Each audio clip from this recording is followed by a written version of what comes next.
Chapter 76. Gu Junking returned to the Gu family in the evening. As soon as he arrived home, he first went to check on Lin King's condition. Since this female lead was young and easy to coax, it should not be a big problem if he had not seen her for a while. Although he had not made many phone calls back over the past 10+ days, there was also the female lead with the broken leg, Shi Hanyan. He wondered if her leg had healed. Gu Junking walked into the living room and found Lin Qingzhou and Shi Hanyan still watching TV. "Little Qingzhou, your brother is back." Gu Junking wore a faint smile. When Lin Qingzhou saw Gu Junking return, she froze for a moment. "Brother." Overjoyed, she rushed to Gu Junking and leaped directly into his arms. Gu Junking caught Lin Qingzhou, embracing her fully, her warm and fragrant body pressed against his. He lifted her slightly and noticed she had gained some weight. Glancing downward, the corners of his lips curled as he whispered softly in her ear, "Little Qingzhou, have you been eating a lot of papayas lately?" Lin Qingzhou was stunned for a moment, then her face flushed an unusual shade of red. Yet she pressed her body even closer to Gu Junking, unwilling to let go. "You are so mean. You have been gone for so long, and did not even call. And I did not dare call you either." After saying this, she sniffled softly. She really was still young. If it were someone like Yumeojin, who could already be called a young married woman, her thoughts would only be about how to drain Gu Junking dry and keep him from fooling around elsewhere. Gu Junking felt a pang of tenderness for Lin Qingzhou and gently stroked her small head. On the other side, Shi Hanyan watched the intimate siblings with envy, hesitating as she approached. "Young Master Gu, welcome home." Since Gu Junking had brought her back to the Gu family, she had not seen him much before he left on business. So, although she had developed feelings for him, she still did not dare to be too forward. Lin Qingzhou, who had been nestled in Gu Junking's arms, turned her head proudly to look at Shi Hanyan upon hearing her words. Although Shi Hanyan had been keeping her company these past few days, in a situation like this, she clearly could not yield her brother. "Hanyan, why so formal? How is your leg now?" Gu Junking raised an eyebrow. Although he had not spent much time with Shi Hanyan, she was still a female lead, so it was necessary to show appropriate concern. Moreover, he had only left her some prescriptions for her leg, and had not given her the necessary acupuncture treatment. But with the prescriptions he left, her condition should not have worsened. It should have stabilized or even improved slightly. "It is fine, young master. After all, I came here seeking your treatment, and I do not dare hope for anything else." She paused, then continued, "After all, I am still a bit shy. As for my leg, perhaps you could come to my room later to take a look, young master," Shi Hanyan said with a smile. Gu Junking could not help but admire Shi Hanyan's tactic of retreating to advance. Not only did it ease the awkwardness, but it also subtly implied that Lin Qingzhou was thick-skinned. On top of that, she hinted that Gu Junking could come to her room to check her leg. As long as it annoyed Lin Qingzhou, Shi Hanyan was happy. Yes, it is good to be polite. She is just a servant, after all." Lin Qingzhou glared, then added, "And if some people are truly shy, could they please leave here as soon as possible?" Gu Junking felt a headache coming on. He thought it might be better not to have so many female leads gathered together. He had clearly asked some of the servants at home, and they said that when Gu Junking was not around, these two sisters got along quite harmoniously and friendly. They would usually play and joke around together. Who would have thought that the moment he returned, the entire household would almost turn into a Shira field? This kind of battlefield was something even he found hard to control. The subtle compliments mixed with veiled criticisms, the deliberate mystification, and the indirect accusations, these two female leads had mastered them to perfection. Some of their words seemed to imply something, yet at the same time, they appeared to say nothing at all. The key point was that you could not find fault with them. Was this still the delicate and charming Shi Hanyan from the original story? Had she just been influenced by Lin Qingzhou and become like this? All right, Qingzhou, you go back to your room first. Let me check Hanyan's leg." Although Gu Junking was still smiling, his aura suddenly changed. Just a moment ago, he was the gentle big brother, but now he had turned into a big devil. This made both of them shrink back, not daring to argue anymore. Lin Qingzhou pitifully climbed down from Gu Junking's embrace and went back to her room first. Seeing that Lin Qingzhou had obediently returned to her room, Gu Junking relaxed his expression and returned to his gentle demeanor. Shi Hanyan beside him could not understand why the same person could exude such a completely different aura. "Hanyan, if you keep looking at me like that, I might just eat you up." Shi Hanyan blushed. Now she realized that this playful demeanor was the real Gu Junking. Gu Junking stepped forward and picked up Shi Hanyan in a standard princess carry. After all, he was afraid of hurting her leg, so this was the only way. This method was probably Shi Hanyan's favorite way to be held. Gu Junking watched as Shi Hanyan shyly buried her delicate and charming face into his chest. Shi Hanyan's room, like Lin Qingzhou's, was located on either side of Gu Junking's. He gently placed Shi Hanyan on the bed and rolled up her pant leg. He found that her leg had indeed improved significantly. The unsightly scars on her leg had been completely erased by the special potion Gu Junking had prepared. Moreover, Shi Hanyan could clearly feel the nerves in her leg again. Gu Junking nodded. All that was needed was a few more specific treatments for Shi Hanyan, and her leg would be fully healed. Shi Hanyan shyly watched as Gu Junking lingered over her leg, touching here and pinching there. The newly regenerated nerves in her leg were as sensitive as a newborn baby's, and she usually tried to avoid touching them herself. The slightest touch would make her itch, and now Gu Junking had practically caressed her entire calf. Her face was flushed red. Gu Junking's technique was like scratching an itch, yet it also felt like stirring the calm waters of her heart. After finishing his examination, Gu Junking looked up. He found Shi Hanyan's face flushed, and she had even started to sob softly. Gu Junking was puzzled. He had been very gentle in his examination, afraid that Shi Hanyan might feel pain. Had he used too much force? As he thought this, he began to massage her leg with an even lighter touch. This would help stimulate blood circulation, unblock the meridians in her leg, and allow fresh blood to nourish the area. Shi Hanyan let out a moan of pleasure, then immediately covered her mouth with her hands as if trying to hide the sound. As an experienced player, Gu Junking immediately understood. It was because his technique was too skilled, making Shi Hanyan feel too comfortable. Yet she tried to suppress it, which led to her current state. This left Gu Junking somewhat speechless. This female lead was indeed a bit insecure, often preferring not to trouble others with many matters and quietly living her life alone. Only in front of Lin Qingzu would she display the vitality appropriate for her age. But now, wanting her to change into a cheerful personality was clearly difficult. It would only be possible after her leg healed. Chapter 77. Finally, after helping Shi Hanyan with a long massage and performing acupuncture on her leg once more, Gu Junking bid her farewell. He realized that Shi Hanyan needed healing not only for her leg injury, but also for the emotional wounds she carried. Since her leg injury, her family had undergone significant changes, and relatives had stopped contacting them. At school, she endured scorn and bullying from classmates, with many girls jealous of her looks targeting her relentlessly. Eventually, she left campus altogether. This gradually made her personality turn inward, filled with insecurity. Her expression became perpetually subdued, as she wished only to hide in the background, avoiding the public eye and hoping to become invisible. However, Lin Qingzu's presence subtly began to influence Shi Hanyan. Her resilience and optimism slowly brought about a change in Shi Hanyan, especially during their verbal sparring matches, full of sharp retorts and witty banter. Shi Hanyan showed glimpses of vitality. In the original story, Shi Hanyan had not been so fortunate. Although Su Chen treated her leg injury,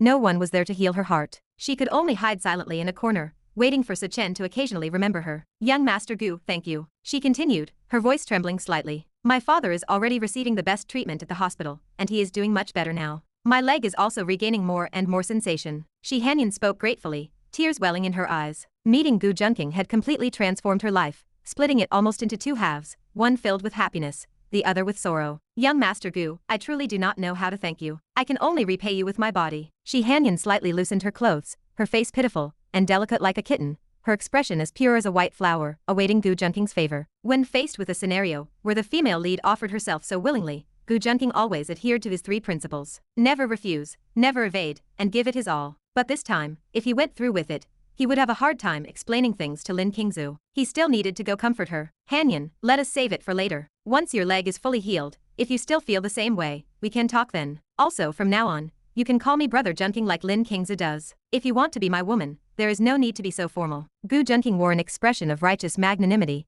as though he did not want to hurt Shi Hanyan. But inwardly, he was filled with regret. It was not just because of Lin Qingzu. The truth was, Shi Hanyan's leg had not fully recovered yet, and Gu Junking knew he would not be able to enjoy himself completely. Still, once her legs were fully restored, they would be exceptionally beautiful, straight and fair. This was something that Gu Junking, that scoundrel, particularly adored. With his taste, he could easily earn the title of someone who loves legs. Soon after, Gu Junking left the room. He did not see the slight look of disappointment on Shi Hanyan's face. What a pity nothing happened. That little girl Lin Qingzu would have definitely thrown a fit. Her attempt to offer herself to Gu Junking was not just out of gratitude. Perhaps more than anything, she wanted to provoke Lin Qingzu. Whenever Lin Qingzu could not win an argument, she would flaunt her past experiences with Gu Junking, using it to pressure Shi Hanyan, who had none. This had caused Shi Hanyan to lose face more than once. "But I am sure I will be the first to have something happen with Brother Junking. That brat still thinks she can compete with me to see who gets there first." Shi Hanyan then turned her thoughts to a more triumphant note. "Lin Qingzu is still so young. Let us wait a few more years." After Gu Junking examined her leg, he confirmed it would fully recover within the next few months. When that time comes, she would use the most seductive pose to tempt Junking, spreading her legs this way and that, preventing him from going to Lin Qingzu's place. Shi Hanyan felt increasingly uneasy. Feeling like a thoroughly ripened tomato, she burrowed under the covers. Gu Junking entered Lin Qingzu's room. As soon as he stepped in, he noticed the room's lights had been adjusted to a purple hue, creating a mysteriously alluring atmosphere. What is this girl up to now? Gu Junking wondered. Ever since Lin Tian was sent away, Lin Qingzu had become increasingly bold around him. Gu Junking searched for Lin Qingzu in the room, which he had specially designed as a princess room, much to Lin Qingzu's delight. Gu Junking approached the princess bed in the center, drawing back the layers of bed curtains. he found Lin Qingzu sitting in the middle of the bed in a maiden-like pose. What stood out most was her unusual attire. She was wearing the bunny girl senpai outfit she had changed into earlier. A vein twitched slightly on Gu Junking's forehead as he spoke in a tone between amusement and exasperation. What is this, Lin Qingzu? You are getting bolder by the day. Aren't you afraid I might take advantage of you right here? Gritting his teeth, he felt his willpower nearly crumbling under Lin Qingzu's antics. This little girl was becoming more and more tantalizing. I would be happy if you did take advantage of me. Then that Shi Hanyan would not get to tease me about being immature anymore. Lin Qingzu pouted, speaking in an exceptionally adorable tone. Gu Junking watched her cute expression, combined with the way the bunny ears on her head swayed back and forth, making his heart flutter along with them. To be honest, Gu Junking's willpower was exceptionally strong, but even he found himself struggling, his forehead twitching slightly. He took a deep breath, barely managing to regain his composure and refrain from doing anything inappropriate. Seeing that Gu Junking had actually restrained himself and not transformed into a big bad wolf to devour her, the little black rabbit, Lin Qingzu felt somewhat disappointed. So she decided to change her approach. Brother Junking, please do not go so far away anymore, okay? Do you not know I will miss you? Lin Qingzu shifted her demeanor again, adopting a pitiful expression. These words struck a chord with Gu Junking. After all, Lin Qingzu had no family left and was living alone, with him as her only pillar of support. Although she lacked nothing in terms of food, clothing, or daily necessities, and Gu Junking provided her with a monthly allowance of 100,000 yuan, telling her to ask for more if it was not enough, she still had no relatives. Usually, she could only talk to Gu Junking. The servants in the mansion treated her as the lady of the house, always respectful and never engaging in personal conversations with her. It was only recently that Gu Junking brought Shi Hanyan back to keep her company, adding some color to her life. But when Gu Junking, who treated her the best, was not around, she could not help but feel a sense of insecurity. This was why the two girls sought comfort in each other. And when Gu Junking returned, there was no need for the two girls to rely on each other for warmth. Would it not be better to seek warmth from Gu Junking instead? Thus, the rivalry and jealousy resumed. Gu Junking began to understand why Lin Qingzu and Shi Hanyan's relationship fluctuated between closeness and distance. Feeling a pang of sympathy for Lin Qingzu, he stepped forward and gently embraced her. There is no helping it, our brother Junking is just so amorous and flirtatious. He treats all the fish in his ocean equally, as long as they do not jump out and bite him. Chapter 78. Gu Junking had just been thinking that the fish in his vast sea should not fight, and should not bite him just because they could not outbite the other fish. Unexpectedly, right after this thought, he was bitten by Lin Qingzu. There was nothing he could do. Being held by Lin Qingzu, he did not dare struggle too hard for fear of hurting her. He could only let Lin Qingzu bite him. Gu Junking affectionately stroked the little rabbit ears on Lin Qingzu's head. Indeed, even a rabbit will bite when provoked. Ding.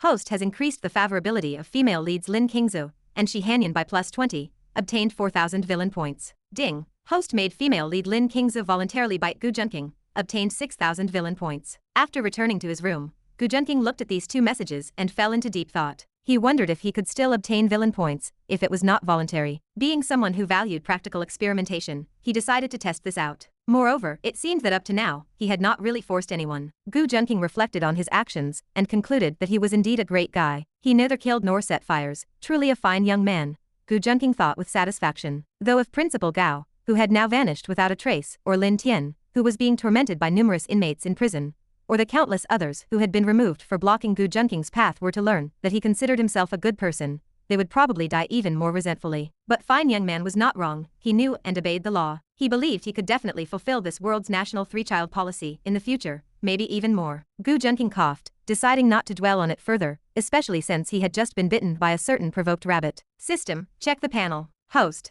Gu Junking. Combat power, 387, average person. 5, charm, 120, beyond limits. Villain luck, 1,500, villain points, 123,054, skills. Divine medical skill, Grandmaster level piano, divine learning ability, Grandmaster level appraisal technique, Master level racing driver. Auras, female lead charm aura, mosquito repellent aura, talent, golden eyes, stage 2. Gu Junking looked at his panel. While he once thought it was strong, he now felt it was becoming increasingly inadequate, especially with the emergence of invincible protagonists. His combat power was far from sufficient, not even enough to serve as experience fodder for such protagonists. Honestly, he still had not found a special method to defeat these invincible-type protagonists. It basically came down to strength. Only by surpassing them in power could he have a chance to defeat them. And these protagonists' strength was truly like sparrows pecking a bull's behind, damn impressive. For now, Gu Junking had no choice but to slowly milk the earlier protagonists to boost his current strength. System, draw 100,000 worth of prizes, keep 20,000 as backup. After some contemplation, Gu Junking decided this was the optimal choice. It was his first time directly drawing 100,000 worth of prizes. Keeping some backup would prevent embarrassment if he needed villain points later. Ding, the wheel spins, host obtains a pair of socks. Ding, the wheel spins, host obtains a pair of shoes. Ding, the wheel spins, host obtains a top-tier sports car. Ding, the wheel spins, host obtains 30 combat power. Ding, the wheel spins, and the host has drawn 1 billion in cash. Ding, the wheel spins, and the host has drawn the divine skill. Divine piano. Ding, the wheel spins, and the host has drawn a charm enhancement pill. Ding, the wheel spins, and the host has drawn 10 combat points. Finally, the draws were complete. Gu Junking felt an overwhelming amount of information integrating into his body and mind. He began to use all the items that needed to be activated immediately. System, open the panel, Gu Junking said with an expectant gaze, eager to see how his strength had improved. Host, Gu Junking. Combat points, 593, average person, 5, charm value, 130, beyond the limit, villain luck, 1,500, villain points, 23,054, skills, master level combat awareness, divine medical skill, divine piano, divine learning ability, grandmaster level appraisal technique, grandmaster level racing skills, auras, female lead charm aura, stage 2, mosquito repellent aura, talent, golden eyes, stage 2, items, a parking fee receipt for a Mercedes-Benz at the foot of Mount Tai, a lost sheep, a bottle of beast milk snatched from a child, a Patek Philippe, a Bugatti Veyron, a slipper, a ring once worn by an elderly person, a bronze mask with a ghostly face that seems to cry and laugh, 10 billion in cash. Gu Junking looked at his panel and noticed that among the series of divine skills, master level combat awareness was listed first. System, why is master level combat awareness ranked above divine skills? Ding, combat capability is the most direct method to enhance the host's strength and resist the protagonist. Improving combat awareness allows the host to possess the ability to challenge opponents beyond their level. Gu Junking pondered for a moment and understood the system's explanation. In the mundane world, rankings like first tier or second tier strength were not entirely accurate because there were always geniuses capable of challenging opponents beyond their level. Gu Junking's combat strength was not particularly formidable,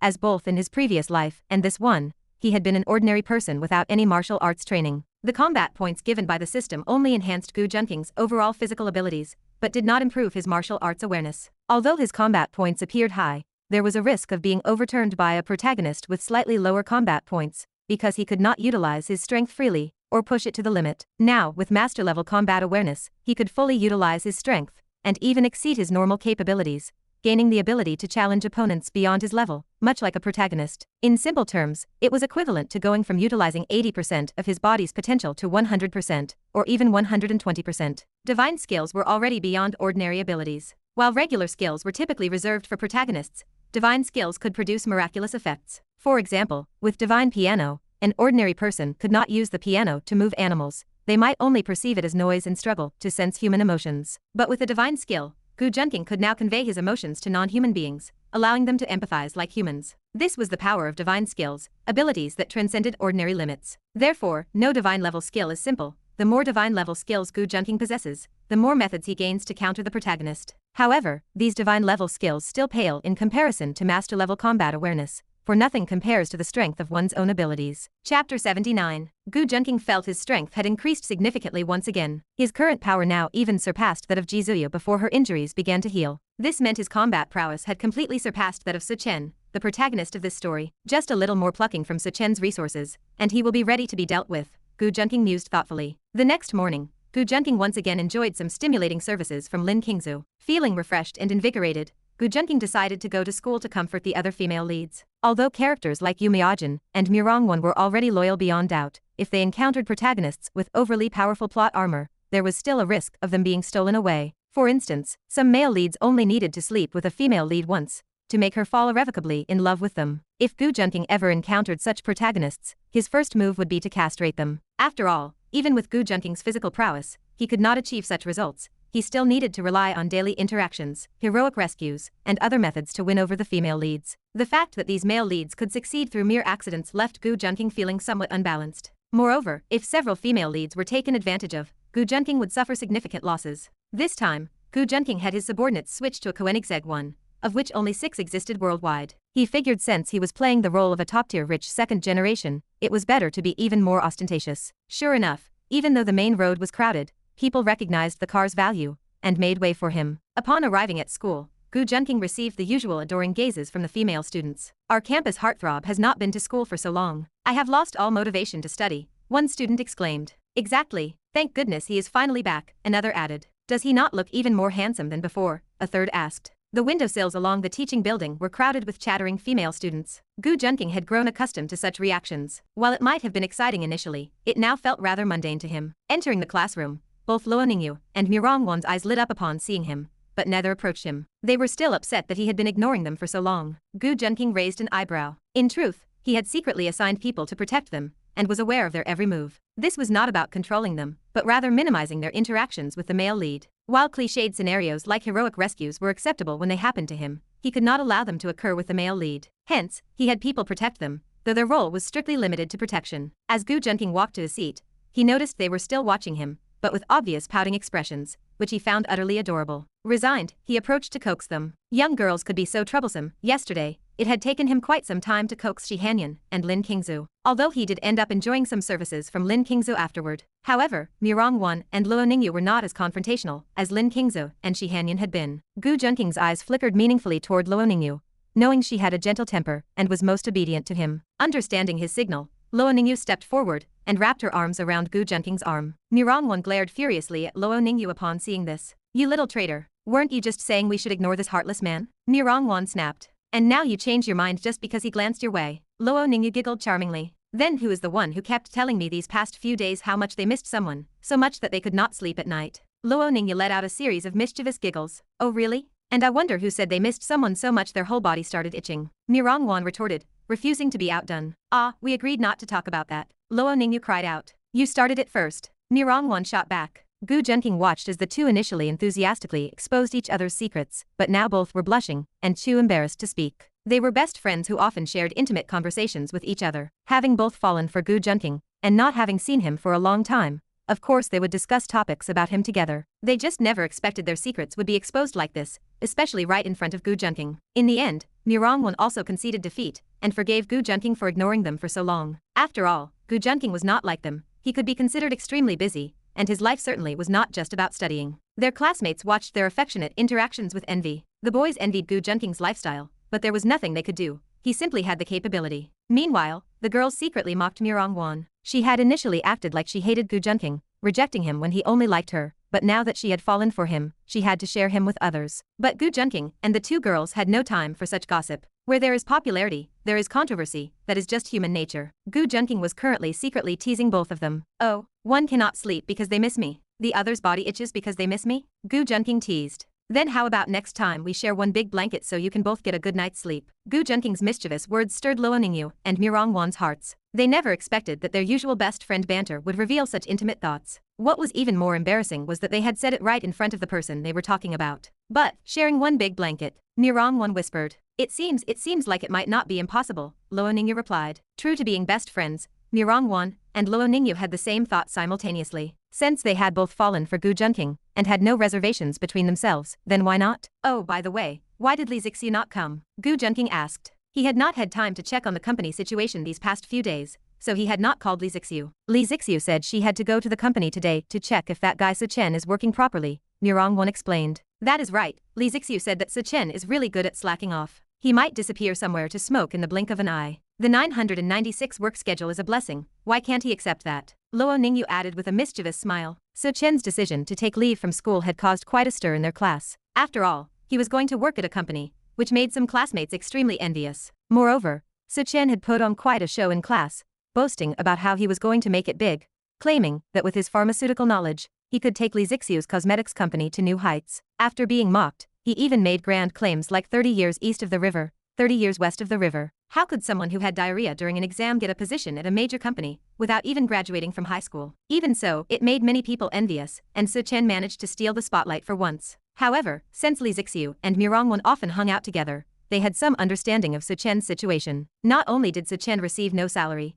but he also had to endure the blessing of the 996 work schedule, which made the two, who had been secretly envious moments before, burst into laughter on the spot. Chapter 80. After joking about Su Chen's recent situation, the two girls' expressions began to change when Gu Junking mentioned Li Zixu. Their gazes at Gu Junking turned somewhat peculiar, leaving him completely baffled about what was happening. Mirongwon said, "Li Zixu often talks about you, even saying she wants to become the madam of the Gu family. She keeps boasting in front of us that she is the legitimate daughter of the Li family, so it is only natural for her to marry you and become the official wife." "That is right, that is right. She even said we are nothing more than concubines, the kind without any status," and that we should serve her by bringing tea, massaging her shoulders, and rubbing her feet. Luo Ningyu added indignantly from the side. Gu Junking was stunned. He had not thought that far ahead, never expecting Li Zixiu to have already planned out who would be the official wife. Veins bulged on his forehead. He knew women could become irrational when jealous, but he never imagined Li Zixiu would be this brainless. No wonder she does not focus on her studies. All she thinks about is scheming. Now she was really about to create a palace drama for Gu Junking. Gu Junking sighed inwardly. The last time he felt this speechless was, well, the last time. He truly had not expected Li Zixiu to think his troubles were not enough,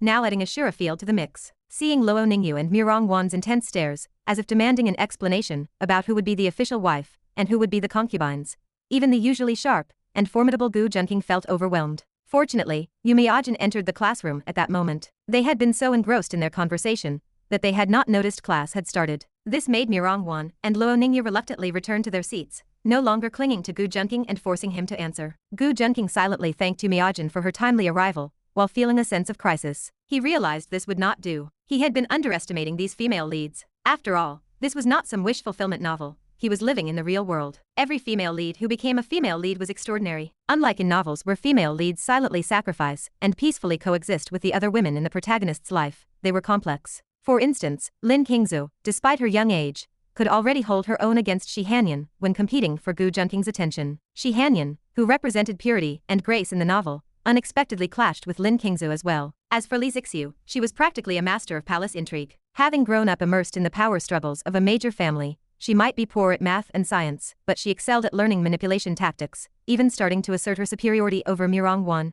and Luo Ningyu. For now, Gu Junking could still suppress them with his unique villain aura, but who knew how long that would last. Gu Junking massaged his temples in frustration. Indeed, keeping the female leads separated had been a wise choice. With just 2 or 3 together, things had already gotten this chaotic. Yumiajin also noticed the unusual atmosphere in the classroom today. When she looked up and saw Gu Junking had returned, her expression trembled slightly upon meeting his smiling eyes. But mature women were different from inexperienced girls like Murong Wan. They knew how to conceal their excitement. She instantly composed herself, maintaining a stern expression that did nothing to diminish her graceful and stunning presence. Moreover, this time she was wearing a pair of rimless glasses with thin black edges, giving her an overall charming and graceful aura. Gu Junking also looked at Yumiajin, whom he had not seen for over 10 days. Her temperament had only improved. He secretly felt proud, thinking, this is all my doing. I really am suited to be an ungrateful disciple who challenges the teacher. Noticing Yumiajin occasionally glancing his way, Gu Junking subtly responded. After class, Yumiajin said in an extremely serious tone, Gu Junking, come to my office after class. Most students assumed it was a routine inquiry since Gu Junking had not been to school for a long time, so they paid no further attention. Gu Junking walked into Yumiajin's office with a smile. As soon as he entered, he boldly sat down in Yumiajin's office chair. Teacher Yu, did you miss me? Seeing the mischievous look in Gu Junking's eyes again, she knew exactly what was about to happen. Feeling both shy and annoyed as she looked at him, she recalled some of the little stories that had unfolded on this very seat. Humph, not at all. The usually mature, graceful, and self-composed Yumiajin now acted like a young girl, unable to resist the urge to act coquettishly toward Gu Junking. After all, it had been a long time since they last saw each other. She was used to seeing him every day, and his sudden absence had left her feeling slightly nostalgic. All right, come here. I missed you a lot. Though they were just ordinary words, they made Yumiajin blush. Unconsciously, she walked over and melted into Gu Junking's embrace. Gu Junking thought to himself how considerate Yumiajin was. Unlike young girls like Murong Wan, Li Zixiu, and Lin Qingzu, who seemed more interested in creating dramatic love triangles than anything else. Truly, mature women were the most endearing. With that thought, he began to entertain ideas of what could happen on that chair again. And he acted on them. Yumiajin had missed him dearly, so she did not resist. In fact, she had planned to exhaust him so thoroughly that he would not be able to forget her after leaving. Maybe he would even call her more often. So in the end, Gu Junking was the one who had underestimated her. It turned out Yumiajin's revenge was of this nature. If it were not for Gu Junking's mastery of the Yellow Emperor's inner canon, the aftermath would have been far worse than navigating a love triangle. Still, Gu Junking did not come out entirely unscathed. At best, it was a draw. You really are the most considerate and useful. As he walked out of the office, Gu Junking sighed and rubbed his lower back. Even after such an intense and grueling battle, he was still standing strong. There was no denying it. The Yellow Emperor's inner canon, and his robust physique deserved all the credit. Ding. The host has earned the title of ungrateful disciple who challenges the teacher. Reward 666 villain points. Gu Junking was somewhat speechless. Was the system keeping up with the times? If Lin Tian were to find out that his female teacher and Gu Junking had been fooling around in the office repeatedly, while he was suffering inhuman torment from various big brothers in his prison cell, he would probably cough up blood and die on the spot. After school, just as Gu Junking was about to leave campus, Lin Qingzu and Mirongwon called out to him. Junking, our class and the class next door are planning one last gathering before graduation. Will you come? Mirongwon invited. Since Gu Junking never wanted to be class monitor or anything similar, Mirongwon had always held the position. This time, the class monitor from the neighboring class extended an invitation to her, proposing an off-campus activity, a joint social event between the two classes, which would also serve as the final gathering before the college entrance exams. Gu Junking had never been interested in such gatherings and was about to decline when it suddenly struck him how familiar this scenario felt, almost like a classic trope, especially since Mirongwon, the female lead, would be attending. Intrigued, Gu Junking agreed to the invitation. This delighted Mirongwon immensely, because if Gu Junking attended, it meant that all the girls from both classes would join as well. Chapter 81. Mirongwon returned to inform the students of both classes, causing the female students from both groups to erupt in excitement. After all, a gathering without Gu Junking was not truly a gathering, and youth without Gu Junking was not truly youth. Especially the female students from the other class, who praised their class monitor extensively, as it was their monitor who had taken the initiative to invite Gu Junking's class. The monitor of the neighboring class was named Zhang Cheng, who now wore a bitter smile. His reason for inviting Gu Junking's class was actually for Mirongwon. He had liked Mirongwon for a long time and had always admired her. However, Gu Junking was like an insurmountable mountain, making it difficult for him to overcome. Originally, he had planned to take advantage of Gu Junking's absence to confess his feelings, hoping to complete his youth in this way. Whether there would be another chance in the future was uncertain. Unexpectedly, Gu Junking had returned today, which left him somewhat disappointed. But there was nothing to be done. Since the plan was already set, backing out now would only make him look bad in front of both classes. He could only silently proceed with the gathering. The two monitors first arranged for everyone to have a meal together, after which those who wished to continue could go sing. During the meal, many girls wanted to sit near Gu Junking. At a large round table, all the seats were occupied by girls. They felt that just watching Gu Junking eat was a joy. Seeing him eat so elegantly even boosted their own appetites. Gu Junking, however, felt somewhat speechless. Observing the calm and uneventful atmosphere of the banquet, he could only eat with little interest. Midway through the meal, Zhang Cheng led a group of people ahead to reserve a private room. Gu Junking chatted with Mirongwon and Luo Ningyu, who were seated on either side of him, but the two girls showed little interest in conversation. They were solely focused on blocking other girls who tried to approach and chat with Gu Junking. Watching this scene, Gu Junking thought to himself, why did he feel like they were the ones acting as protectors? Seeing the subtle, unspoken rivalry among the girls, Gu Junking grew impatient. He stood up, taking both girls with him, and followed the others to the private room. When Zhang Cheng saw that Mirongwon and her class had arrived, he quickly stood up with confidence. He had deliberately worn a formal suit for the occasion, believing he could confidently compare himself to Gu Junking. He had even consulted a close female friend, thinking that seeking validation from someone close would boost his confidence. Having deeply studied ancient admonitions, he believed that a close female friend would tell him he was more handsome. However, his friend looked at him with a complicated expression and patted his shoulder. She told him he could be a confident man, but he could not be an overconfident one. This left Zhang Cheng feeling somewhat hopeless. Indeed, the gap between him and Gu Junking was vast, but he still refused to give up.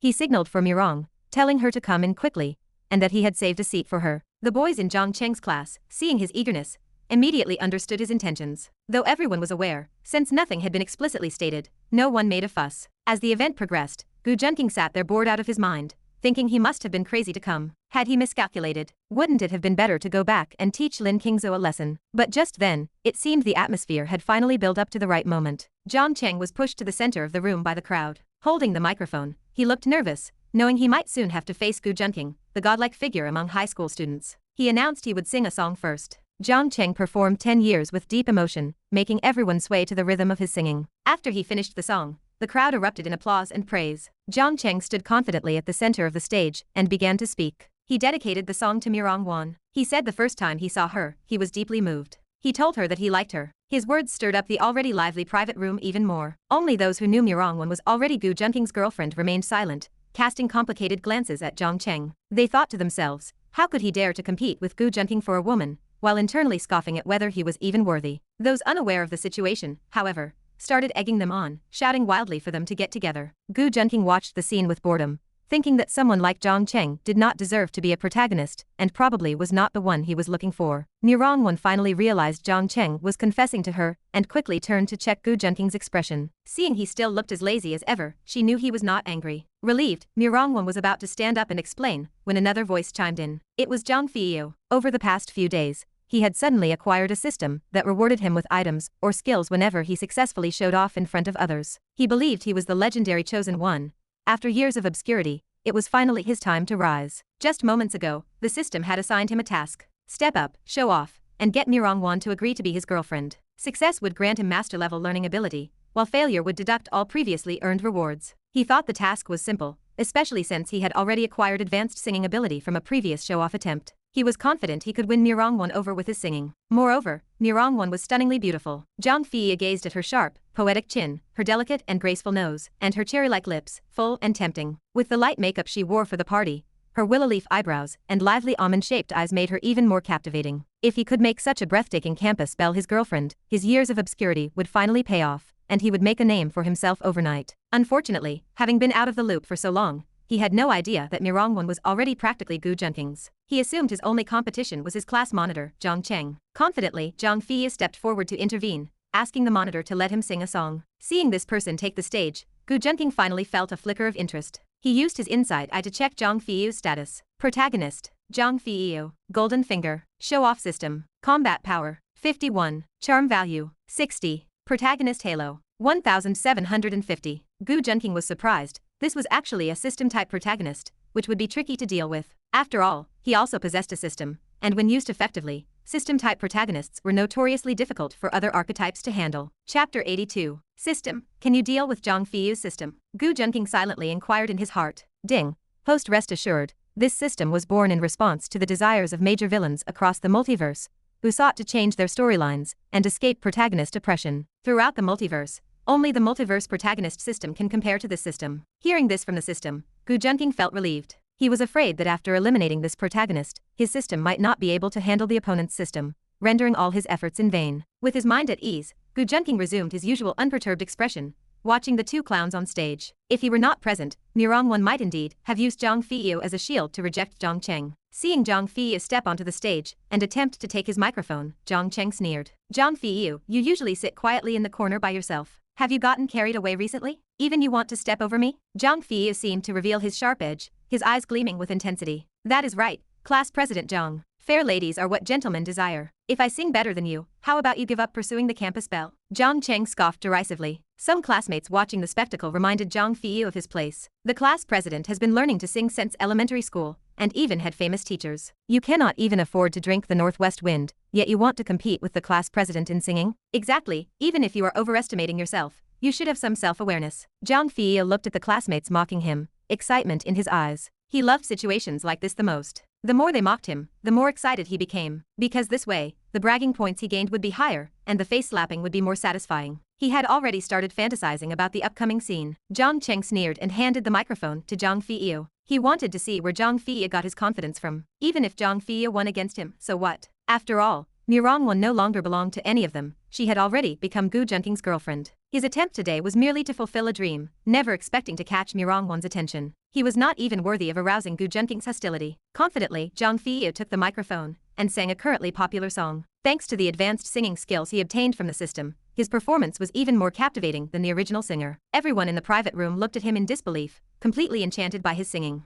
Zhang Fei, who usually seemed unremarkable, turned out to be deeply talented, hiding his abilities so well. Everyone began to change their opinion of him. After finishing, Zhang Fei confidently put down the microphone and looked at Zhang Cheng with a haughty attitude, feeling he had completely crushed him. He wondered how Zhang Cheng would look at him now and whether he would seek revenge. After all, he had heard that these rich second-generation heirs loved to use money and influence to pressure others. But he was not afraid. Now that he had the system, the more face-slapping scenes like this, the more opportunities he had to show off and gain bragging points. However, Zhang Cheng's next move left him puzzled. Instead of any retaliatory behavior, Zhang Cheng merely sneered and sat down to drink alone in silence. This confused Zhang Fei. Had these rich second-generation heirs changed their nature? But it is fine, there is still one task left, is there not? Zhang Fei smiled, using what he thought was his most charming expression, as he spoke to Mirongwon. School belle Mirong, since I helped you solve a problem, should you not treat me to a meal? The surrounding classmates, who had just been marveling at how pleasant Zhang Fei's singing voice was, now heard these words from him. It was clear to everyone that Zhang Fei was actually doing this for Mirongwon. Noticing the crowd had quieted down and people were looking at him with increasingly strange expressions,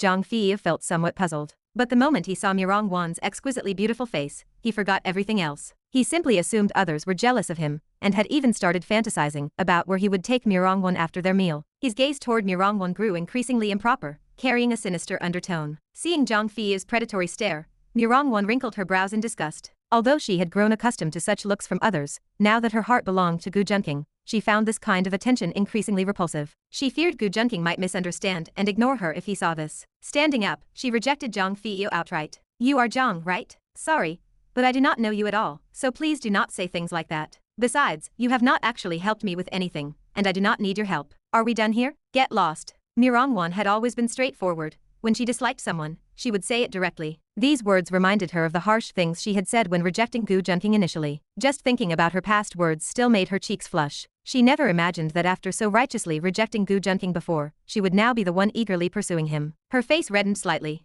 Sitting nearby, Gu Junking raised an eyebrow upon hearing this. Why did these words sound so familiar to him? Meanwhile, Zhang Feiyu initially felt angry at being so publicly rejected by Mirongwan. If he failed to complete the task, all the rewards he had gained from showing off would be reclaimed by the system, meaning his efforts these past few days would be wasted. But seeing Mirongwan's slightly flushed cheeks, he mistakenly thought she was just shy about his invitation and actually wanted to go, but was too embarrassed to agree in front of so many people. He forced a hearty laugh and said, "It is fine, Mirong. We are all friends here. Everyone understands you just want to thank me. No need to be shy." Witnessing his behavior, the crowd looked at Zhang Feiyu with even greater astonishment. Could he not see Gu Junking sitting right there? How dare he make moves right in front of the actual love interest, especially when it was Gu Junking? Was he tired of living? Some people even began silently admiring his courage. They had seen people with no fear of death before, but never anyone this fearless. Of course Zhang Feiyu had noticed Gu Junking. Someone like Gu Junking naturally became the center of attention wherever he went. Seeing Gu Junking sitting beside Mirongwan with that aloof, transcendent expression, Zhang Feiyu simply assumed he was just another rich kid pursuing Mirongwan,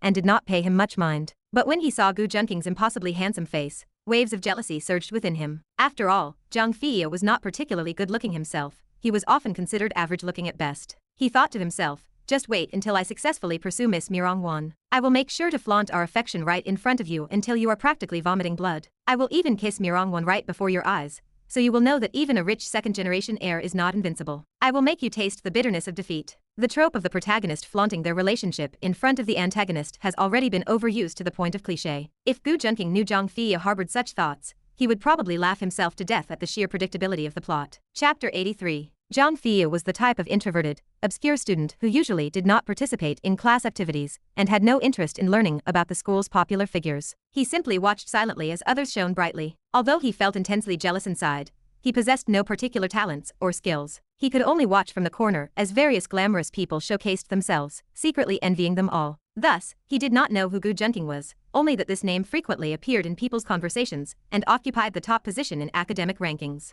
Yet he could not match the name to Gu Junking's face. After inwardly envying Gu Junking's handsome appearance for a moment, Zhang Feiyu stopped looking at him. After all, he now had the system, and he was destined to reach the pinnacle. Perhaps he could even use the system to improve his looks. Zhang Feiyu looked expectantly at Mirongwan, believing that with his proposal, she would surely agree to have a meal with him. As long as she agreed to meet him alone, he had plenty of ways to make her his girlfriend. Moreover, he possessed a union bliss pill rewarded by the system. If he could find someone to drug Mirongwan without her knowing, he could feign ignorance and conveniently, accidentally, share an intimate moment with her. If it were ever investigated, it would not be traced back to him, and Mirongwan might even accept him as her boyfriend since he would be her first. Then Mirongwan would belong to him, and parading her around would surely earn him more villain points. Zhang Feiyu secretly schemed these vile plans, even imagining how he would humiliate these people and finally hold his head high. Mirongwan trembled slightly under Zhang Feiyu's increasingly disgusting gaze, barely restraining herself from lashing out. Why did he look at her with such a repulsive expression? It made her skin crawl. She never expected Zhang Feiyu to be so shameless. Her previous get lost should have been clear enough, yet he seemed determined to provoke her into cursing.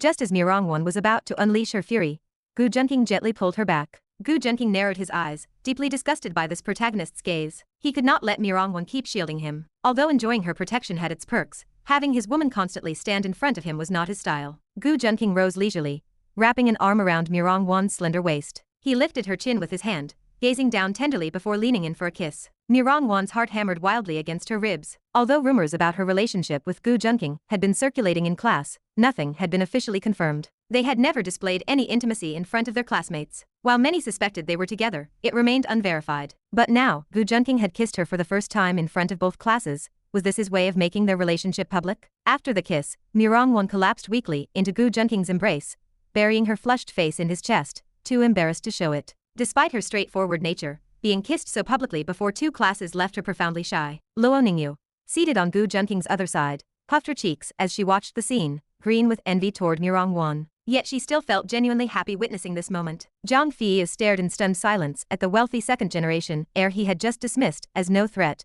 who was now kissing the girl he considered his. For a moment, everything seemed to slip from his control. Instantly, Zhang Feiyu's eyes reddened with rage. He had just been fantasizing about what positions he would try with Mirongwan after drugging her, only to see her snatched away by this tall, handsome, and rich guy right before his eyes. Who are you? What right do you have to hold her like that? Zhang Feiyu shouted at Gu Junqing, leaving the onlookers once again utterly shocked. Even some of Zhang Feiyu's friends could not bear to watch, mentally distancing themselves from him, and deciding it was best to cut ties. Gu Junqing was puzzled. Could someone really be this foolish nowadays? A protagonist should not be this clueless. Could he not read the situation? Gu Junqing quickly lost interest. As long as Mirongwan despised this protagonist, it was enough. The bragging points Zhang Feiyu might gain from others were negligible, and hardly worth worrying about. Gu Junqing did not even bother looking at him anymore. A protagonist with zero intelligence was nothing in his eyes. He would be even easier to handle than Lin Tian. The only tricky part was Zhang Feiyu's show-off system. But since Gu Junqing's own system had assured him that Zhang Feiyu's system was not particularly powerful, useless without bragging, and even the skills and items it could exchange were not that impressive, Gu Junqing dismissed Zhang Feiyu entirely. In Gu Junqing's eyes, Zhang Feiyu was no longer a person, but a ripe,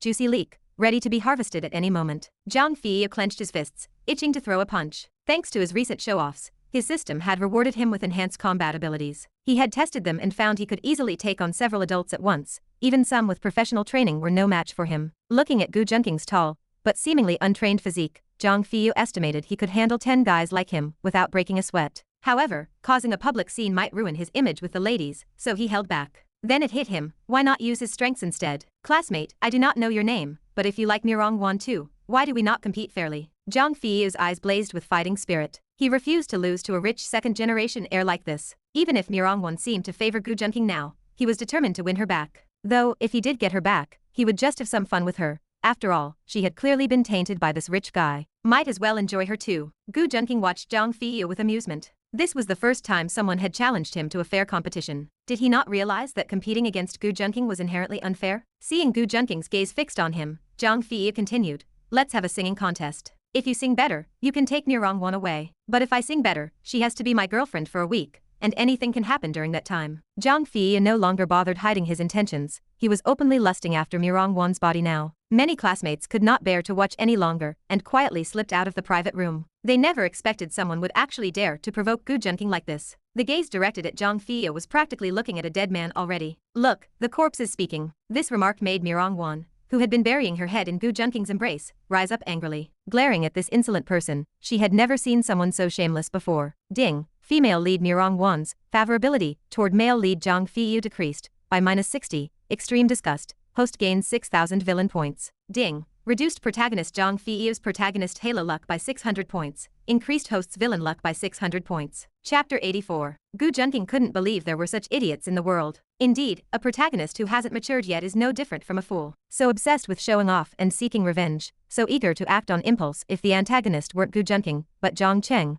Zhang Feiyu might have succeeded in his grandstanding. Unfortunately, he encountered Gu Junqing, which meant these underdeveloped individuals were bound to crash and burn. No one would ever believe Gu Junqing could be humiliated, just as no one would believe the sun could fall from the sky. Hearing Zhang Feiyu's words, Gu Junqing nearly burst out laughing. He lowered his head and spoke gently to Mirongwan. Would you like to hear me sing? Mirongwan gazed back at him dreamily. Yes, just as the ocean belongs to the stream, sunlight to the earth, the blue sky to the white clouds, cotton candy to children, sweet dreams to you, and you to me. No matter what you're like, I'll always adore you. Gu Junqing chuckled softly, feeling a bit pulled out of the moment. She really was a kindred spirit. Luo Ningyu was already quite the romantic idealist, but he hadn't expected Mirongwan to get poetic too. Still, he couldn't let Mirongwan's sincerity go unappreciated, so he softly agreed, all right. Meanwhile, Zhang Feiyu's face twisted in fury. He hadn't come here to be fed dog food. Humiliated beyond measure, he vowed that after winning the competition, he would flaunt his victory in front of Gu Junqing, and even force Mirongwan to kiss him in Gu Junqing's presence, all to avenge tonight's disgrace. But since Gu Junqing had accepted the challenge,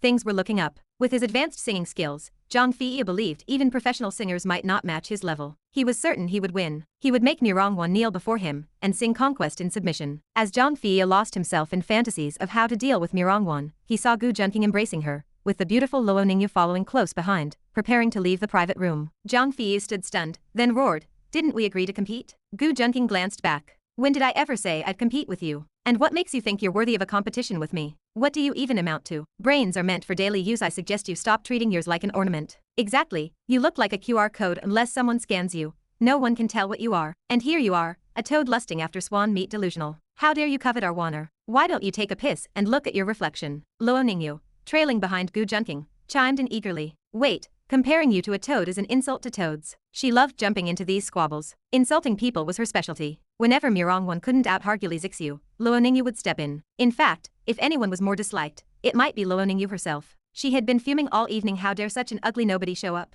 Couldn't Zhang Fei see what he looked like? Unattractive and poorly dressed. What gave him the right? But then again, Zhang Fei's current appearance was truly lacking. His charm barely scraped a passing grade, not even half of Gu Junking's. Having grown accustomed to Gu Junking's looks, Luo Ningyu and the others found everyone else aesthetically fatiguing. They felt no one could compare to Gu Junking's handsomeness, making everyone else seem plain in comparison. Even Gu Junking felt like kneeling to Luo Ningyu for that confrontation scene. It made Gu Junking silently decide that if he ever needed to provoke a protagonist in the future, he must bring Luo Ningyu along. She could probably drain a good chunk of the protagonist luck just by infuriating them. Seeing the complex looks everyone was giving her, Luo Ningyu blushed and quickly hid behind Gu Junking. I was just standing up for my best friend. Normally I'm a little fairy, a proper lady, she muttered under her breath, sounding wronged. Not only did Gu Junking and everyone present disbelief this, even a dog probably wouldn't buy it. Hadn't they seen how Zhang Fei was already fuming, his eyes turning red? Gu Junking couldn't be bothered to deal with it any further. He just wanted to take Mirongwon and Luo Ningyu and leave the private room. If he remembered correctly, this karaoke place was actually his Gu family's property. Of course, he should take Mirongwon and Luo Ningyu to his exclusive private room. As for why he couldn't bring the other classmates along, Gu Junking would simply say, he's the villain, not the protagonist. Only protagonists need to show off and humiliate others like that. He didn't need to put on such an act. It was unnecessary. If it weren't for the possibility of a protagonist showing up, he wouldn't even have been here in the first place. Listening to Zhang Fei's idiotic remarks was seriously degrading his style. Zhang Fei took a deep breath. He had decided he wasn't going to hold back anymore. He might as well just beat up this rich second-generation brat. As for what would happen afterward, he didn't care anymore. With that thought, Zhang Fei prepared to strike. In a flash, he appeared in front of Gu Junking and threw a punch. He was already imagining how this rich kid would beg for mercy next. The classmates around them were so terrified their legs went weak. If Gu Junking really got hit, all the bystanders might suffer the consequences. Especially Zhang Fei's classmates throughout history. When the city gate catches fire, the fish in the moat suffer had happened countless times. They didn't want to be implicated. Stop, Zhang Fei. He's young Master Gu Junking of the Gu family. Zhang Fei, how dare you lay a hand on someone like him? Zhang Fei, if you want to die, don't drag us down with you. But their warnings were too late. Zhang Fei had already made his move. All they heard were a few sounds. Thud, crack. Zhang Fei flew back the way he came, sent flying by a single palm strike from Gu Junking. He slammed into the wall, feeling as if the ribs in his chest were already cracking. You, piffed. Zhang Fei crashed heavily to the ground, spitting out a mouthful of blood. The scene was utter chaos. Luo Ningyu and Mirongwon hid behind Gu Junking. They weren't worried about his fighting skills at all. Gu Junking snorted coldly. If it weren't for the bad publicity of killing someone in public, he would have gladly finished Zhang Fei off right then and there. Really, I've dirted my hand. He turned, picked up a wet wipe from the table, and slowly began cleaning each of his fingers, one by one. With Zhang Fei's combat power of less than 100, not even reaching the first rank, essentially unrated, daring to challenge Gu Junking, who was approaching 600 combat power, was sheer overestimation. Even seeking death wasn't usually this blatant. Chapter 85. Zhang Fei lay on the ground, utterly unable to comprehend how Gu Junking's strength could be so terrifying. That overwhelming pressure and fearsome power made him feel as though he were challenging a deity seated high in the clouds. For the first time, he realized his own inadequacy. He felt as fragile as an ant. It even seemed as if Gu Junking hadn't used much strength at all. Just a light touch sent him flying like an egg, shattered. Seeing the utterly emotionless look in Gu Junking's eyes, he experienced true fear for the first time. Ding. Host has successfully taught the protagonist Zhang Fei a lesson, and left an indelible shadow in his heart. Reward: 5,000 villain points. Moreover, for some reason, he found his body completely immobilized. This was, of course, Gu Junking's doing. Using his medical skills, he had sealed Zhang Fei's extraordinary meridians, temporarily robbing him of his ability to move. Gu Junking let out a cold laugh and turned to Zhang Cheng and the others, who had long been his companions in mischief. Teach him a proper lesson, and I might overlook some of your past mistakes. Seeing Gu Junking's icy, emotionless gaze, Zhang Cheng agreed with a hint of fear. He was thoroughly frightened. Although he had been the one to confess his feelings to Mirongwon earlier, he had only intended to express his heart. He never expected that fool Zhang Fei would dare to lay hands on Gu Junking. As the organizer of the evening event, his legs nearly gave way from terror. If anything happened to Gu Junking, he would be the first to die. Earlier, when Zhang Fei challenged him to a singing bet, he had held back and ignored him, hoping Zhang Fei would provoke Gu Junking instead. After all, he knew Zhang Feiyu had become blindly arrogant lately, and had no idea who Gu Junking was. He might anger Gu Junking and bring about his own downfall, but he never imagined Zhang Feiyu would actually dare to attack Gu Junking. Seeing Gu Junking's indifferent expression, Zhang Cheng knew exactly what he had to do. He called over a group of his lackeys to restrain the immobilized Zhang Feiyu, intending to take matters into his own hands. Pleased with his initiative, Gu Junking patted him on the shoulder and left with Mirong Wan and Luo Ningyu. He planned to take them to his private room instead of staying in this chaotic, unpleasant place. Zhang Feiyu, oh Zhang Feiyu, have you lost your mind? You dare to provoke me? Fine. But who do you think Gu Junking is? How dare you cross him? Zhang Cheng let out a sinister laugh. Under normal circumstances, if Zhang Feiyu had provoked him like this, he would have started a fight long ago. But knowing Gu Junking was present, he hadn't dared to act recklessly. Besides, he had intended to use Gu Junking to deal with Zhang Feiyu all along. Now that Zhang Feiyu had brought this upon himself by provoking Gu Junking, he had no one to blame but himself. If Gu Junking hadn't been there, Zhang Cheng and his crew would have been the minor villains, making them the perfect ones to carry out the beating. So Gu Junking left the task of continuing to thrash Zhang Feiyu to them. Anyone who dared to provoke Gu Junking would have been finished on the spot, if not for the fact that he hadn't squeezed all the benefits out of Zhang Feiyu yet and the potential negative repercussions. Zhang Cheng watched Gu Junking's retreating figure with envy, leaving with two stunning beauties in tow, and who could have guessed Gu Junking's strength was so terrifying? He had already been impressed by Zhang Feiyu's abilities, astonished by both his movement speed and the force of his punches. His family had some minor influence, so he had seen quite a few people. In any case, among the martial arts experts he usually knew, few could match Zhang Feiyu, let alone Gu Junking. He hadn't even seen clearly how Gu Junking had done it. It felt as if Zhang Feiyu had flown over and was immediately sent flying back, with no pause in between. The surrounding classmates had long since dispersed, leaving only Zhang Cheng and his lackeys. As Zhang Feiyu watched Gu Junking gradually walk away, his emotions slowly calmed. It was the first time he had faced someone so terrifying that he couldn't even muster the will to resist. Seeing Zhang Cheng's lackeys surrounding him and pinning down his limbs, he showed a pleading expression, his eyes filled with desperation. Class monitor, I'm sorry, I really lost my mind earlier. Please let me off this time. I really didn't know Mirong Wan was Gu Junking's woman. Zhang Cheng wore a ferocious expression as he patted Zhang Feiyu's face. Oh, really? If she were my woman, you'd try to take her, wouldn't you? Weren't you great at singing? Weren't you so capable? Weren't you going to hit someone? As he spoke, Zhang Cheng violently kicked Zhang Feiyu's body. Zhang Feiyu tried to curl up like a shrimp to protect his soft abdomen, but Zhang Cheng's lackeys held him firmly in place, and he no longer had the strength to break free. The flow of energy and blood throughout his body had been sealed by Gu Junking, rendering him unable to utilize his strength. However, his ability to withstand blows had improved significantly due to his overall combat power, so the damage Zhang Cheng inflicted wasn't substantial. But what Zhang Feiyu didn't expect was that, after a while, his system notified him. Ding. Detected that the host's task of helping Mirong Wan and winning her over has completely failed. Withdrawing the abilities previously rewarded to the host. Ding. Detected that the host has not completed the hidden task of defeating Gu Junking. The task is temporarily failed. The host is urged to work harder. Zhang Feiyu only felt waves of weakness wash over him. The singing and learning abilities granted by the system had all been taken back. But Zhang Feiyu could only rage helplessly. No. Zhang Cheng thought he was begging him to stop beating him,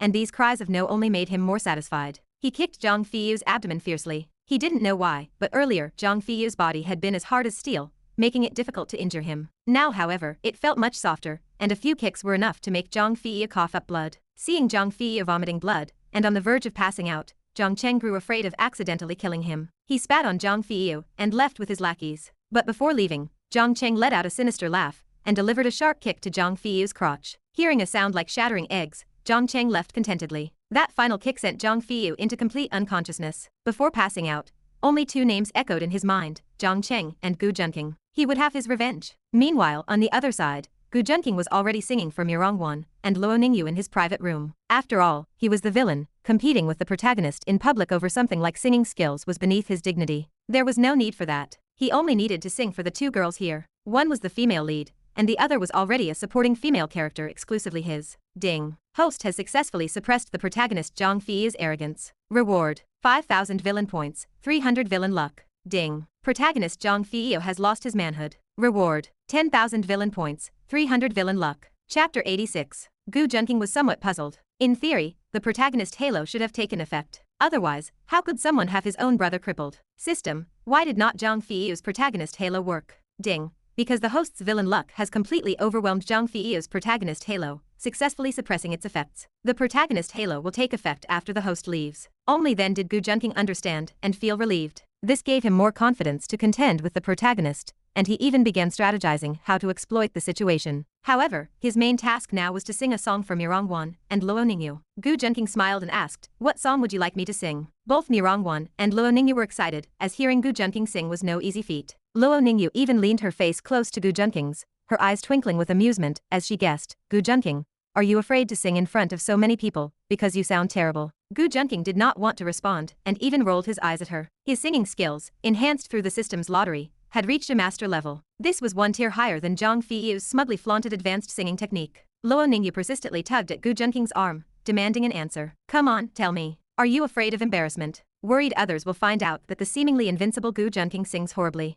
Gu Junking responded with a light flick on her forehead. "Ouch." Luo Ningyu cried out in pain, pouting. Gu Junking realized that nothing good ever came out of Luo Ningyu's mouth. He now understood how she could infuriate both Su Chen and Zhang Feiyu to the point of vomiting blood. It might be best to find a way to keep this girl quiet. Shaking his head, Gu Junking thought, "This girl is getting more and more unruly. Is it because I have been too indulgent?" Meanwhile, Mirongwon was already preparing to choose a song. After a moment's thought, Gu Junking selected an English song, "Everything I Need," the ending theme from Aquaman. The choice felt somewhat fitting, as he considered himself quite the Sea King nowadays, though in a different context, he mused internally. Mirongwon handed the microphone to Gu Junking, and both girls cheered and clapped to encourage him. Although only they were there to listen, they had already started recording on their phones. Luo Ningyu and Mirongwon exchanged a knowing glance, smiling subtly. It was Luo Ningyu's idea. If the song sounded good, they would share it with the whole class. If not, they would keep it to themselves. After all, Gu Junking was singing for them. They were particularly annoyed by rumors that Gu Junking had refused to sing because he was afraid of Zhang Feiyu. When Mirongwon heard Luo Ningyu's plan,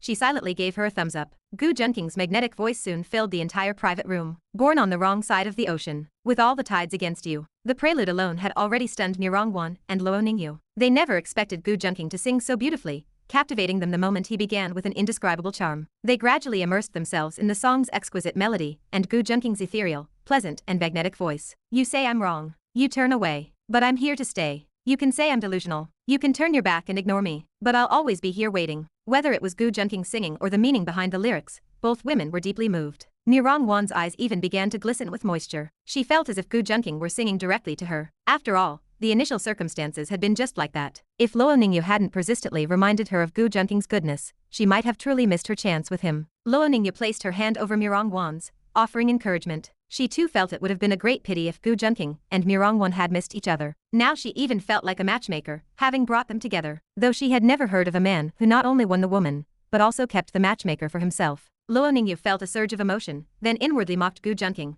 This ultimate player was truly wicked. "'Cause you were meant for me, a thing I need. Because you were born for me, you are everything I need." As the final notes faded, Mirongwon, moved to tears, threw herself into Gu Junking's arms. She now truly believed Gu Junking was her destined everything, that she existed for him. A world without Gu Junking would be unimaginably dark. Ding. Female lead Mirongwon's affection for the host has increased by +10, now at 90. As she is the first female lead to reach this level of devotion, a special reward of 20,000 villain points has been granted. Gu Junking's eyes lit up. "I was too hasty before. I thought only combat skills among my abilities were useful," he reflected. With so many skills that surpassed ordinary human limits, occasionally showcasing a few seemed harmless, especially when it won the hearts of female leads. Mirongwon, overwhelmed with emotion, kissed Gu Junking passionately, feeling this was the only way to express her love for him. "Tisk tisk, not suitable for children, not suitable at all." Luo Ningyu clicked her tongue beside them, covering her eyes with her hands, though the gaps between her fingers were wide open, making it unclear who she was pretending for. Gu Junking glanced at Luo Ningyu from the corner of his eye and felt speechless at her antics.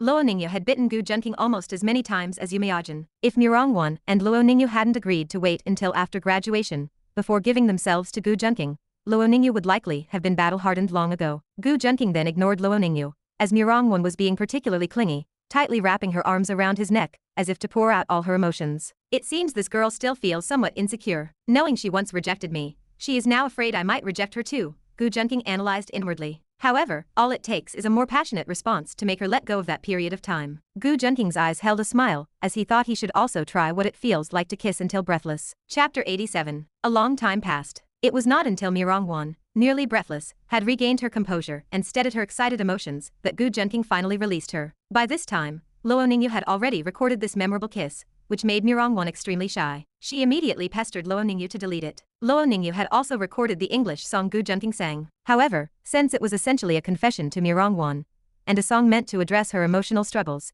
it was not appropriate to share it in the class group chat. She felt a bit frustrated that she could not properly shut up those people in the group, who only dared to anonymously claim that Gu Junking could not sing well. Those jealous haters, if they had any guts, they would not hide behind anonymity. Just wait, she would give them a piece of her mind. Mirongwen was also a little troubled. She did not want Gu Junking's song to spread far and wide. She only wanted to keep it to herself, save it for a lifetime, and listen to it alone forever. This was her song, the song Gu Junking sang for her. Seeing their worried little faces, Gu Junking chuckled and asked, "What is wrong?" Luo Ningyu straightforwardly explained that there were some envious people in the class group chat making comments about him being afraid to take on challenges or having a terrible singing voice. And though they talked tough, they were actually cowards, constantly criticizing, but never daring to reveal their identities. Just some insignificant characters. Do not pay them any mind, Gu Junking said indifferently. For people who could only vent their helpless rage, that was all they were capable of. He could not be bothered to deal with such individuals. After all, if an ant bites you, you do not just swallow it whole. However, seeing the girls' unwilling expressions, and their eyes glaring as if trying to pierce through the screen at those who criticized him, Gu Junking thought for a moment and said, "How about this? You start a class live stream, and I will sing another song. Since it is graduation season anyway, we can decide on our class song." Gu Junking smiled as he spoke. Watching the two girls' eyes sparkle with admiration, he finally felt relieved. Although he did not care about such things, and did not need them to boost his reputation, he still cherished his women dearly. After hearing this, Luo Ningyu immediately promoted it in the class group chat, telling everyone to tune into the live stream. "What? Gu Junking is going to sing. Ah, my gorgeous Gu is going to sing. Gu, our prince, you do not need to listen to what those people say. They are just helplessly angry. That is right. Keyboard warriors, show your IDs. Just wait, I will spray you with salt soda water at school tomorrow." The live stream quickly flooded with people from their class, and comments started flying wildly. Once Gu Junking saw that most of their classmates had joined the live stream, he began selecting a song. He was thinking about which song would be both pleasant to listen to and fitting for the graduation season atmosphere. "Classmates, as we approach graduation, let this song express my gratitude for your companionship over these 3 years. Time flies. In the long river of life, what we cannot hold on to are the years in the past, but what remains are dreams and memories. This song, Midsummer, is for you." Gu Junking smiled, and his words instantly ignited the live stream. Many people even began to cry, touched by the realization that they held importance in Gu Junking's heart. Moreover, graduation season truly was the most sentimental time of parting. In that cicada chirping midsummer, how many people do you still remember? Gu Junking picked up the microphone, adjusted his voice to a hoarse, low tone, and began to sing. "That must be a soft sigh at sunset. Yesterday has gone far away, where should I go tomorrow? Just slowly forget, because we cannot go back. That summer when closing your eyes meant having everything." The melodious tune, paired with Gu Junking's deep, magnetic voice, made everything perfect. Gu Junking was like a lonely poet, softly and gently narrating future events, bringing silent tears to everyone in the live stream. In that moment, they forgot their resentment, forgot all life's troubles, their hearts filled only with profound camaraderie among classmates. How much reluctance would this summer bring? How many would weep bitterly? Those all too familiar faces, silently looking back at each summer solstice, the season of parting, so deeply yearned for. The summer solstice has not yet arrived. The classmates had gone wild, watching Gu Junking standing tall in the center of the private room, singing this song with deep emotion. One by one, they wept until they were soaked in tears, even beginning to invite students from other classes to come listen to Gu Junking sing. "We were so touching. Gu Junking is the best in the world. Can I admit I cried myself to sleep hiding under the covers. My dear classmates, we might never see each other again after this summer. Thank you, Gu Junking." Meanwhile, Chen had just gotten off work, utterly exhausted after another day of being at Li Zixu's beck and call. "Damn capitalists," Chen roared inwardly. He was now lying in his rented apartment. To prove his capabilities, he had deliberately moved out of the Li family residence. Actually, he had been forced out by Li Zixu under the pretext of testing his abilities. He felt particularly pleased because the cosmetics he developed had passed inspection and were about to launch. Given the efficacy of his products, he was certain they would cause a sensation. That would be his chance to marry Li Zixu and, as the Li family's son-in-law, compete for control of their business empire. After all, they were one of the 4 great families, though slightly inferior to Gu Junking's Gu family. The gap was not large. A fiery ambition burned in his eyes. Then he could finally determine whether his recent misfortunes were truly caused by that bastard Gu Junking. With these thoughts, Chen picked up his phone to browse group chats. He had noticed people claiming Gu Junking could not sing and was mediocre. This energized him, and he quickly joined in fueling the criticism. Any negative comments could be pinned on Gu Junking. Fabricating stories was second nature to him. While scrolling through chats, Chen kept getting notifications about someone going live. Curious, he opened the stream and was stunned to find it was Gu Junking, who was about to sing. He sneered, refusing to believe Gu Junking could be so versatile as to master singing too. But after listening to the song, Chen froze. Watching the barrage of tearful comments and heartfelt exchanges about friendship and camaraderie among classmates, he wanted to join the conversation, but realized he no longer belonged in this class. His memories of this class were dominated by scheming against Gu Junking, plotting how to give him a few acupuncture jabs. After that humiliating incident during exams, he never returned, opting to suspend his studies and work at the company instead. He could not share the bittersweet sorrow of impending graduation. He could only painfully accept this reality. Ding. Host has caused protagonist Su-chen's mentality to deteriorate. Reward: 2,000 villain points. The system's voice pulled Gu Junking back to his thoughts. A faint smile curled at the corner of Gu Junking's lips. This was exactly what he wanted to see. Su-chen did not even have the chance to participate in these important matters, forced to toil away as a mere wage earner. Was this not also a method to earn villain points? Chapter 88. Of course, damaging Su-chen's morale wasn't his main goal. It was merely an additional benefit. His primary intention was to comfort the two girls who were now crying their hearts out. Why are you crying like this? If you keep this up, I won't sing anymore. After finishing his song and closing the live stream, Gu Junking gently embraced Mirong-wan and Luo Ningyu. It is all your fault. Your singing was just too touching. Luo Ningyu sobbed between words. Mirong-wan also wiped her tears and nodded in agreement. Gu Junking had no choice but to hold them tighter. Am I not still here for you? But when we go to college, all our classmates will be separated. Wait a minute. As if suddenly remembering something, Luo Ningyu's expression turned serious. If we all go to college, and you two get into the best universities, what about me? Wah. The thought made Luo Ningyu even more upset. Although her grades had always been good in class, there was still a gap between her and Gu Junking and Mirong-wan, who ranked first and second in their year. That small difference might prevent her from attending the same university as them. Don't worry, I'll tutor you then, Gu Junking said nonchalantly. This made Luo Ningyu happy again. As long as she could be with Gu Junking, she didn't care where she went or what happened. She was the first girl to remain devoted to Gu Junking unto death, while Mirong-wan was the first female lead to do so. Thus, Gu Junking had always held a special fondness for Luo Ningyu. However, I'll need to collect the tuition fee in advance. Gu Junking grinned mischievously and leaned closer to Luo Ningyu. Ha, I don't have any money. Luo Ningyu lowered her head and spoke pitifully. She thought that since Gu Junking had the top grades in all of Luodu, tutoring her would surely cost a lot. When have I ever asked you for money? You don't need to do much, just play a tune for me. Gu Junking seemed to imply something. Mirong-wan, sitting nearby, still looked at Gu Junking with a somewhat clueless expression. Tilting her head, she seemed to have countless question marks floating above her. Play a tune. Just sing. That sounds simple. On the other hand, Luo Ningyu, being more experienced and deeply familiar with Gu Junking, understood exactly what he meant. Blushing furiously, she said angrily, Gu Junking, you big pervert. Wanner is right here. How could I possibly play a tune for you? The innocent Mirong-wan remained utterly confused, watching their cryptic exchange. Don't mind me. What's wrong with playing a tune for Gu Junking? Why can't you do it just because I'm here? Too embarrassed to explain directly to Mirong-wan, Luo Ningyu leaned close to her ear. He's not asking me to sing. He's asking me to help him with that. After hearing Luo Ningyu's explanation,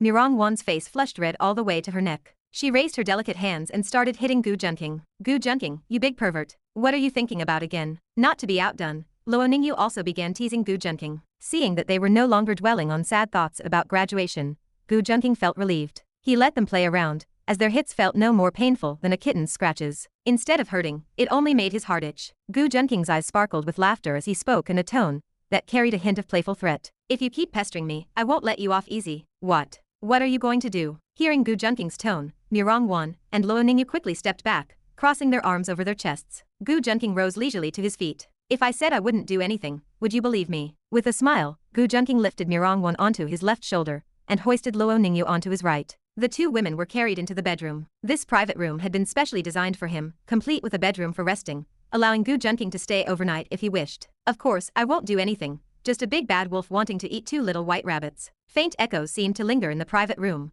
and aside from some movement in the bedroom, everything grew quiet again. It was so late that Mirong-wan and Luo Ningyu naturally didn't go home, instead staying overnight with Gu Junking. That night, Gu Junking thoroughly enjoyed the luxury of having two beauties in his embrace, surrounded by warmth and softness. Meanwhile, Zhang Feiyu, who had been lying unconscious on the floor after being knocked out hours earlier, finally woke up. He stared blankly at the ceiling, his heart a turmoil of conflicting emotions. Regret and hatred churned within him. He loathed Gu Junking and Zhang Cheng with every fiber of his being. In a voice dripping with resentment, he muttered, I will take revenge on Gu Junking and Zhang Cheng, I swear it. Truth be told, Zhang Feiyu was truly pitiful. This was only his first encounter with Gu Junking, yet nearly half of his protagonist luck had already been stripped away by him. He failed to show off as he intended, failed to win over the women he wanted, and even the abilities he had gained from previous show-offs were all reclaimed by the system. Worst of all, he could no longer feel his manhood, only a searing pain as if his balls had been crushed, agony so intense it contorted his entire body. This time, he had truly kicked an iron plate. Of all people to provoke, why did it have to be Gu Junking's women? And with such disgusting words, Zhang Feiyu, his eyes vacant, had no idea what to do next. However, now that Gu Junking's villain halo was no longer suppressing him,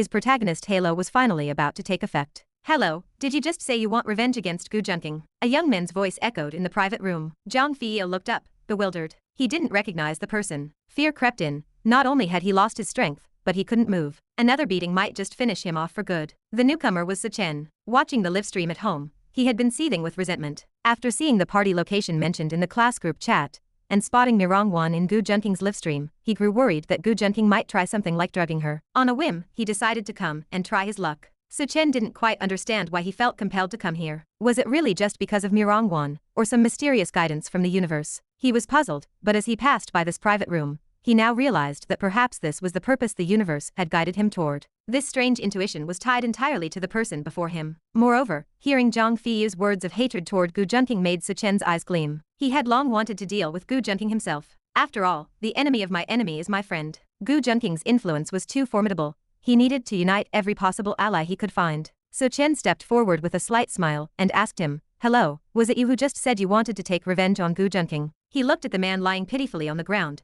covered in wounds, with only his eyes still able to move. Chapter 89. Yes, that is what I said. Zhang Feiyu's face showed hatred. He felt this person probably was not one of Gu Junking's lackeys. Sichen hummed thoughtfully. "Let us go, I will treat your injuries first." After all, with Zhang Feiyu's face covered in blood, and his injuries looking severe, Sichen was worried he might die at any moment. However, for a divine doctor like him, he was confident he could heal him. Then, Sichen helped Zhang Feiyu up, draping his arm over his own shoulder and supporting his waist as they left. As Sichen staggered along the road supporting Zhang Feiyu, he had no idea that on the rooftop above him, Gu Junking was also happily cradling Nirongwan's head. Gu Junking glanced out the window just in time to see Sichen helping Zhang Feiyu into a car. He had received a message from those surveilling Sichen, informing him of Sichen's arrival here. As for whether surveilling Sichen would be discovered, one could only say that was outdated thinking. Modern technology no longer relies solely on human surveillance. Gu Junking had long equipped his subordinates with a range of high-tech gear, drones, and monitors. There were even satellites ready in the sky,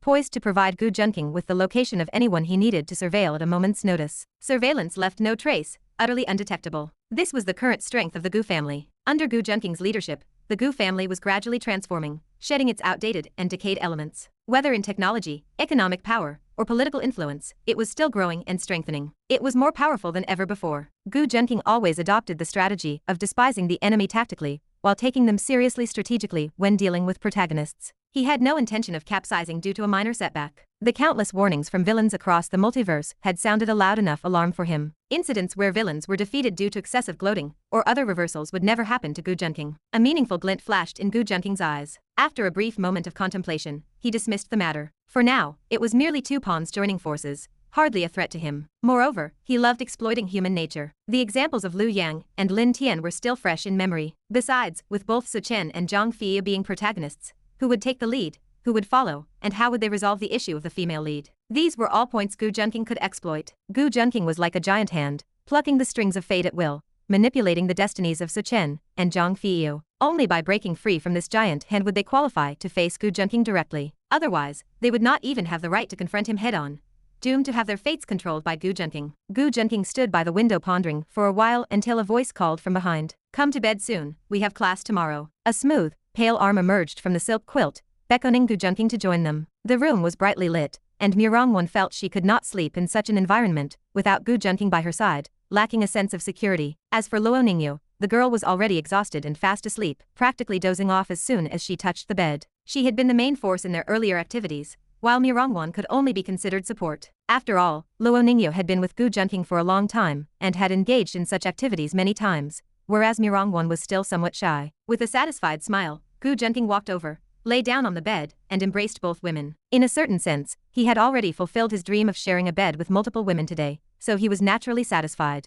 However, the exhaustion today was indeed significant. He had comforted Yumiajin, then Mirongwan and Luo Ningyu. Of course, the main drain had been on Yumiajin. The combined appetites of those two girls probably could not match Yumiajin's alone. Thinking this, Gu Junking embraced the two women and fell asleep. Meanwhile, Sichen was treating Zhang Feiyu's injuries. "Tell me, how did you manage to provoke Gu Junking? With your level of skill, you dare to challenge him?" Sichen asked in confusion. After examining Zhang Feiyu's body, he found numerous injured areas, but the most severe was the punch landed by Gu Junking. The second most serious was the kick that had crippled him. So I finally got to see him reveal a bit of his strength. He does have some skills after all. Sichen thought to himself. From the beginning, he had sensed a sense of oppression from Gu Junking. Someone without any martial prowess would not evoke such a feeling. Still, that sense of oppression was nothing compared to his master's. I wanted to challenge Gu Junking to a bet. If I could sing better than him, I would get to have Mirongwan for a week. A fanatical gleam flashed in Zhang Fei's eyes. He was utterly captivated by Mirongwan's exquisite face, alluring figure, and those incredibly long legs. And that cherry-like mouth. If it could cover his, he felt he would ascend to paradise. But then he recalled the disdainful look and mocking words Mirongwan had given him after he was defeated, and his rage flared up again. I will make sure she becomes a whore ridden by thousands and trampled by millions. And that sharp-tongued girl, I will ruin her completely. As he spoke, Zhang Fei began disgustingly detailing his vile fantasies. These words stirred something strange in Sichen's eyes, for he too desired the beautiful Mirongwan. His original plan was to marry Li Zixiu and, after defeating Gu Junking, the first thing he would do was take Mirongwan as well, though he would keep her outside. He would keep a mistress in a golden house, after all. Since she had been with Gu Junking, he disdained marrying her. Moreover, it seemed Li Zixiu had some conflict with Mirongwan. Marrying her would only cause displeasure, so keeping her outside was better. Sichen had already started fantasizing about his ideal future life. This guy seems a bit unhinged. I will just use him. With that thought, Sichen paused his treatment briefly before starting the next round. He figured Zhang Fei must have lost his mental balance from Gu Junking's beating and wondered if he should fully heal him. Besides, this Zhang Fei dared to compete for the woman he wanted, utterly reckless. Since this guy is so obsessed with women, I had better not cure that part of him. Let him remain a cripple. Thinking this, Sichen continued treating the other injuries. Finally, as dawn broke, Sichen had bandaged most of Zhang Fei's wounds. As long as they stayed dry and undisturbed, they would gradually heal. Indeed,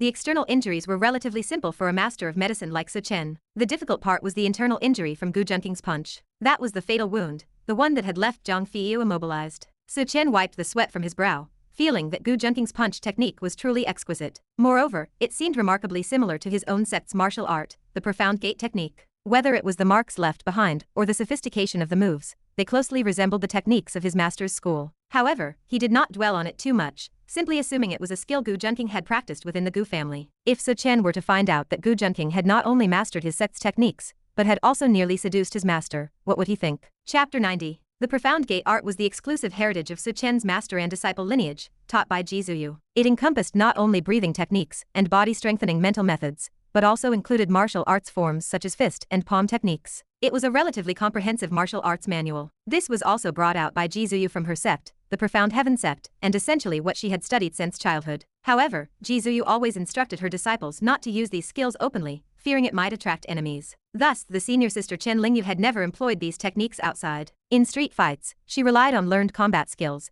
leveraging her exceptional strength and agile movements to dominate the underground scene in Luodu. As for Sichen, he had few opportunities to fight. Even he did not understand why. Previously common scenarios of rescuing damsels in distress had not occurred once since he arrived in Luodu. Because Gu Junking was already thoroughly familiar with these tropes, if anyone within several miles of Sichen dared to harass women, the Gu family would send people to clean it up. Hence, Sichen had never encountered any chance to play the hero. Moreover, because of this, many Gu family members dispatched for these tasks complained that Sichen might genuinely be cursed. Every time he went out, there would inevitably be women being harassed. There were also situations like going to a bar, and inevitably encountering some intoxicated woman causing a scene, wanting to go home with Sichen. The Gu family members had no choice but to report these incidents directly to the law enforcers to resolve. However, these acts of righteousness did improve the Gu family's reputation in Luodu. Coupled with the Gu family's actual strength that truly allowed them to reign over Luodu, many even discussed whether the term four great families should no longer be used. It should be changed to one great aristocratic family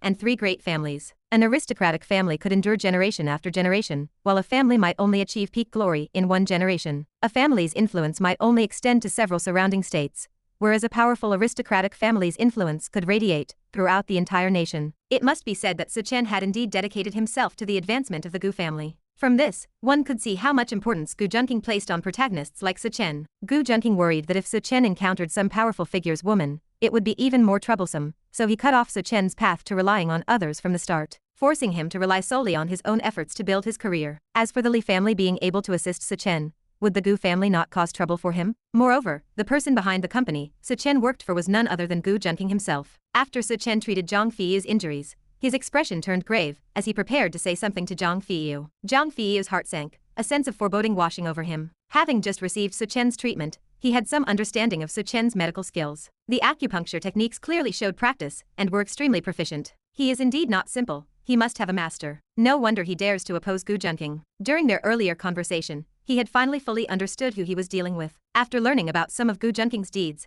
Zhang Feiyu fell into silence. Now, watching Sichen take his pulse and furrow his brows, he grew anxious. He was not afraid of Western medicine's cheerful demeanor, but he feared the lowered brows of an experienced traditional Chinese medicine practitioner. Sichen pondered for a moment, then said, "Your male functionality is completely ruined. You probably will not have any use for that thing in the future." Zhang Feiyu panicked. Without that thing, if he became eunuch Zhang, how could he face anyone? However, his panicked expression suddenly calmed down. He remembered he still had the system. Although he currently had no bragging points, by showing off in the future, he might be able to get the system to restore him. Anxious, he quickly asked the system in his mind. "System, how many bragging points do I need to restore my body?" Ding. Host needs 100,000 bragging points to exchange for one great reviving pill. It can not only restore the host's male capabilities, but also make them stronger than before. These words made Zhang Feiyu breathe a sigh of relief. Although 100,000 bragging points seemed far away, at least there was hope for recovery. But before that, he would have to remain eunuch Zhang for a long time. Sichen, standing nearby, found Zhang Feiyu's alternating expressions of joy and despair somewhat bizarre. He thought Zhang Feiyu's mind might still be unstable. Should not such news be like a bolt from the blue? Still, it was good that Zhang Feiyu believed his story. Although Sichen was not confident he could fully restore Zhang Feiyu, he could help him recover partially. But he had no intention of doing so. Someone like Zhang Feiyu was better off as a eunuch. That would keep him from coveting the women who belonged to Sichen, like Nirong Wan, or his fiancée Li Zixiu. He feared that if Zhang Feiyu saw his fiancée Li Zixiu,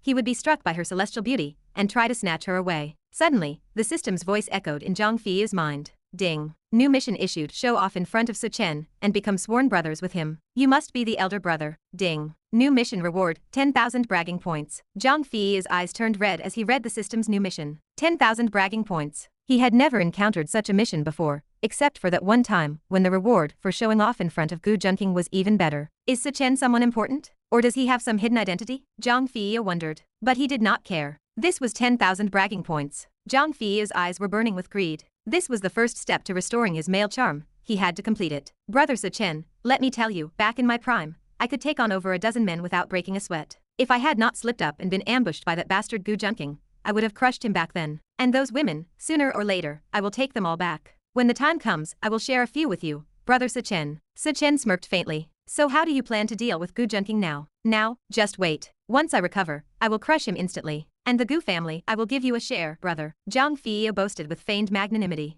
Sichen fell completely silent. Had he saved an idiot? But he needed Zhang Feiyu to take the initiative against Gu Junking. Sichen had no other allies. No one was willing to oppose Gu Junking. Zhang Feiyu was practically the only ally Sichen could still win over. How about this, brother Sichen? Let us become sworn brothers. Just call me elder brother Feiyu. With a grand gesture, Zhang Feiyu declared their oath of brotherhood. Sichen was stunned for a moment. He had never seen someone so shameless. Not to mention Gu Junking hitting him. Even he wanted to do it himself. Chapter 91. Sichen held back repeatedly to keep from throwing a punch. Zhang Feiyu was simply too infuriating, pushing him to the brink of losing control. But after all, he was just a nominal older brother. In Sichen's heart, only those from his sect were trustworthy. Namely, his senior sister Chen Lingyu and his master Ji Zuyu. He still did not know he had gained a junior disciple named Gu Junking, nor was he aware that his master was nearly won over by Gu Junking. He did not even know whether his master was male or female. In comparison, it seemed Sichen was even worse off than Zhang Feiyu. With no other choice, Sichen reluctantly acknowledged Zhang Feiyu as his older brother. Since it was just a nominal title,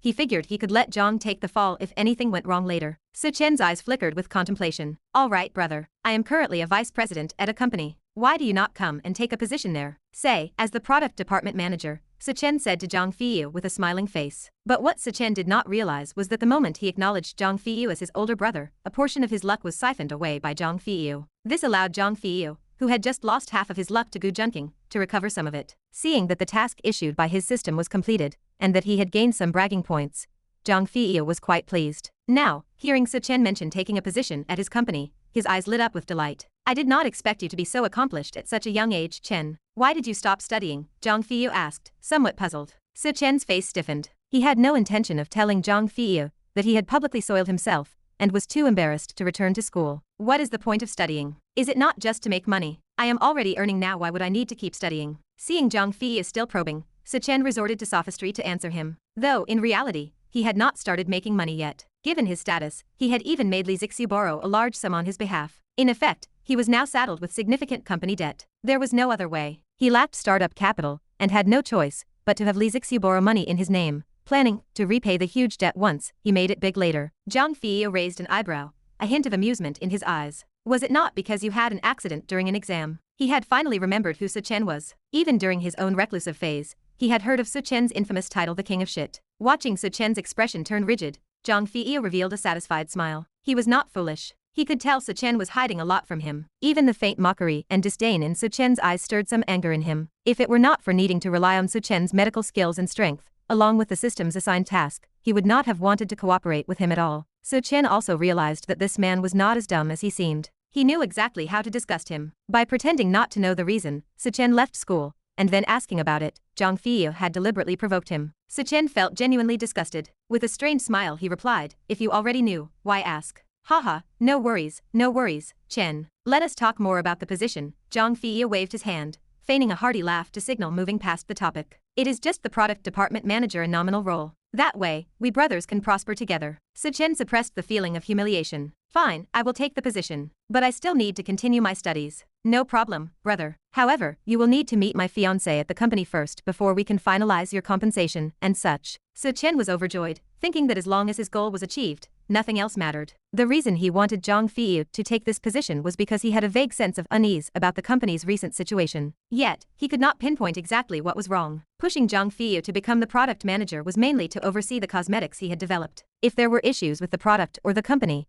Zhang Feiyu would be the first to take the blame, having been put forward by Su-chen. This way, if problems arose, Su-chen could likely escape unscathed. The two then changed the subject, appearing to converse happily, but neither's smile reached their eyes. Two ambitious individuals could never fully trust each other. Two tigers cannot share one mountain, unless one is male and the other female. Two male tigers would naturally scheme against each other. For now, they still had a common target, Gu Junking. Without Gu Junking as their shared goal, the two would likely have already fallen out. While Su-chen was still probing Zhang Feiyu's situation, hoping to uncover some of his secrets and learn what leverage he had to deal with Gu Junking, Zhang Feiyu clearly could not reveal the existence of his system. He could only vaguely mention having other methods. He was clearly no match for Su-chen at the moment and feared that if Su-chen found out, he might dissect him alive. Meanwhile, on the other side, Gu Junking had already started his morning exercise. After all, what man could resist when waking up in the morning with two great beauties lying beside him? Mirongwon had just woken from a deep sleep when she noticed Luo Ningyu attending to Gu Junking. She rolled her eyes at him, called him a big pervert,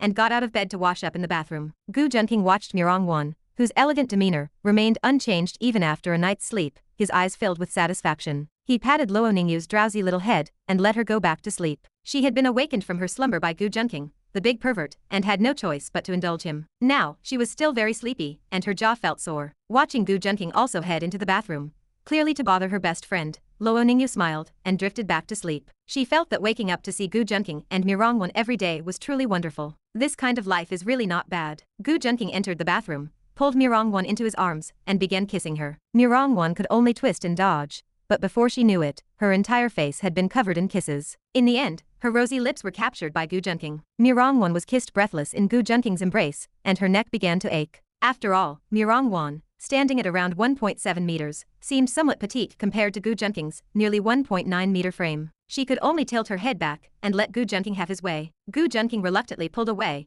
gazing at Mirongwon's flushed face. Her carefully groomed face, with fair skin tinged with a delicate pink, accentuated the glossy, silky black hair cascading like a waterfall. Coupled with her slender, willow-like waist that formed a beautiful curve, a few swaying steps were enough to reveal Mirongwon's exquisite figure in all its glory. Gu Junking could only sigh in admiration, truly worthy of being a female lead. She was simply perfect. Being able to embrace such a beautiful and enchanting female lead, Gu Junking still had to thank the protagonist Lin Tian for this. "You big pervert, you just finished bullying Ningyu, and now you are coming to bully me too." Mirongwon's tone, both coquettish and teasing, along with her utterly charming demeanor, filled Gu Junking with delight. "I will not tease you anymore. Hurry up, Ningyu has fallen asleep again, and we still have to go to school later." Gu Junking gently patted Mirongwon's head. Given their height difference, a head pat was the most convenient and heart-fluttering gesture for her. Chapter 92. After Gu Junking and Mirongwon finished tidying up, they returned to the bedroom. "Little lazy pig, time to wake up." Gu Junking patted Luo Ningyu's cheek, which looked exceptionally adorable and innocent in her deep slumber. "She is quite cute, isn't she? Like a little pink piglet." Mirongwon also smiled, amusement in her eyes. She often saw Luo Ningyu like this, as close girlfriends frequently slept over at each other's homes. Luo Ningyu and Mirongwon possessed beauty in different ways. Luo Ningyu's charm lay in her cuteness and innocent charm,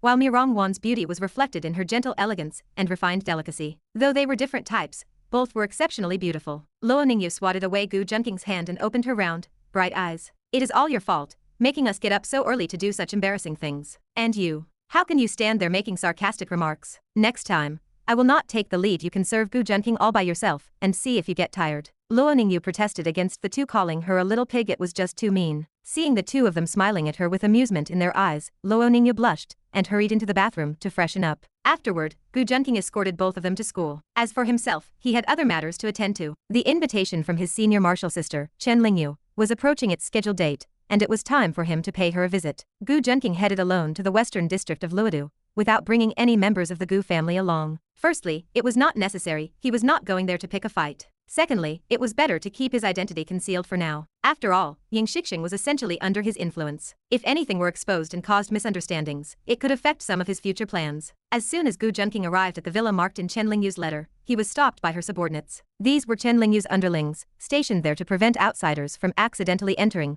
or to promptly notify her in case of trouble. Stop right there, who are you? One of Chen Lingyu's subordinates, observing the man before him with his exquisitely handsome, sculpted features, approached cautiously to inquire. He found it puzzling that someone so strikingly handsome, with an elegant and noble demeanor, a faint smile on his lips that was both aloof and warm, would come to a place like this. Even though he felt a twinge of jealousy at the sight of someone so much more handsome than himself, Chen Lingyu's subordinate did not dare provoke someone who clearly seemed formidable. He could sense a deep, imposing aura emanating from Gu Junking, and did not want to risk offending the wrong person. I am here to see someone. You can inform Chen Lingyu that her junior martial brother has arrived. Gu Junking replied calmly. Upon hearing this, the subordinate hurried inside to relay the message. Gu Junking could not help but reflect. Is this the aura of a big villain? If it were the protagonist, he would likely be hassled, only for Chen Lingyu to come out and clarify his identity, setting up yet another face-slapping scene. The difference lay in their demeanor. Protagonists often start with an unassuming, plain, and clean-cut aura that seems to attract trouble and humiliation. Gu Junking, however, was different. He carried the majestic,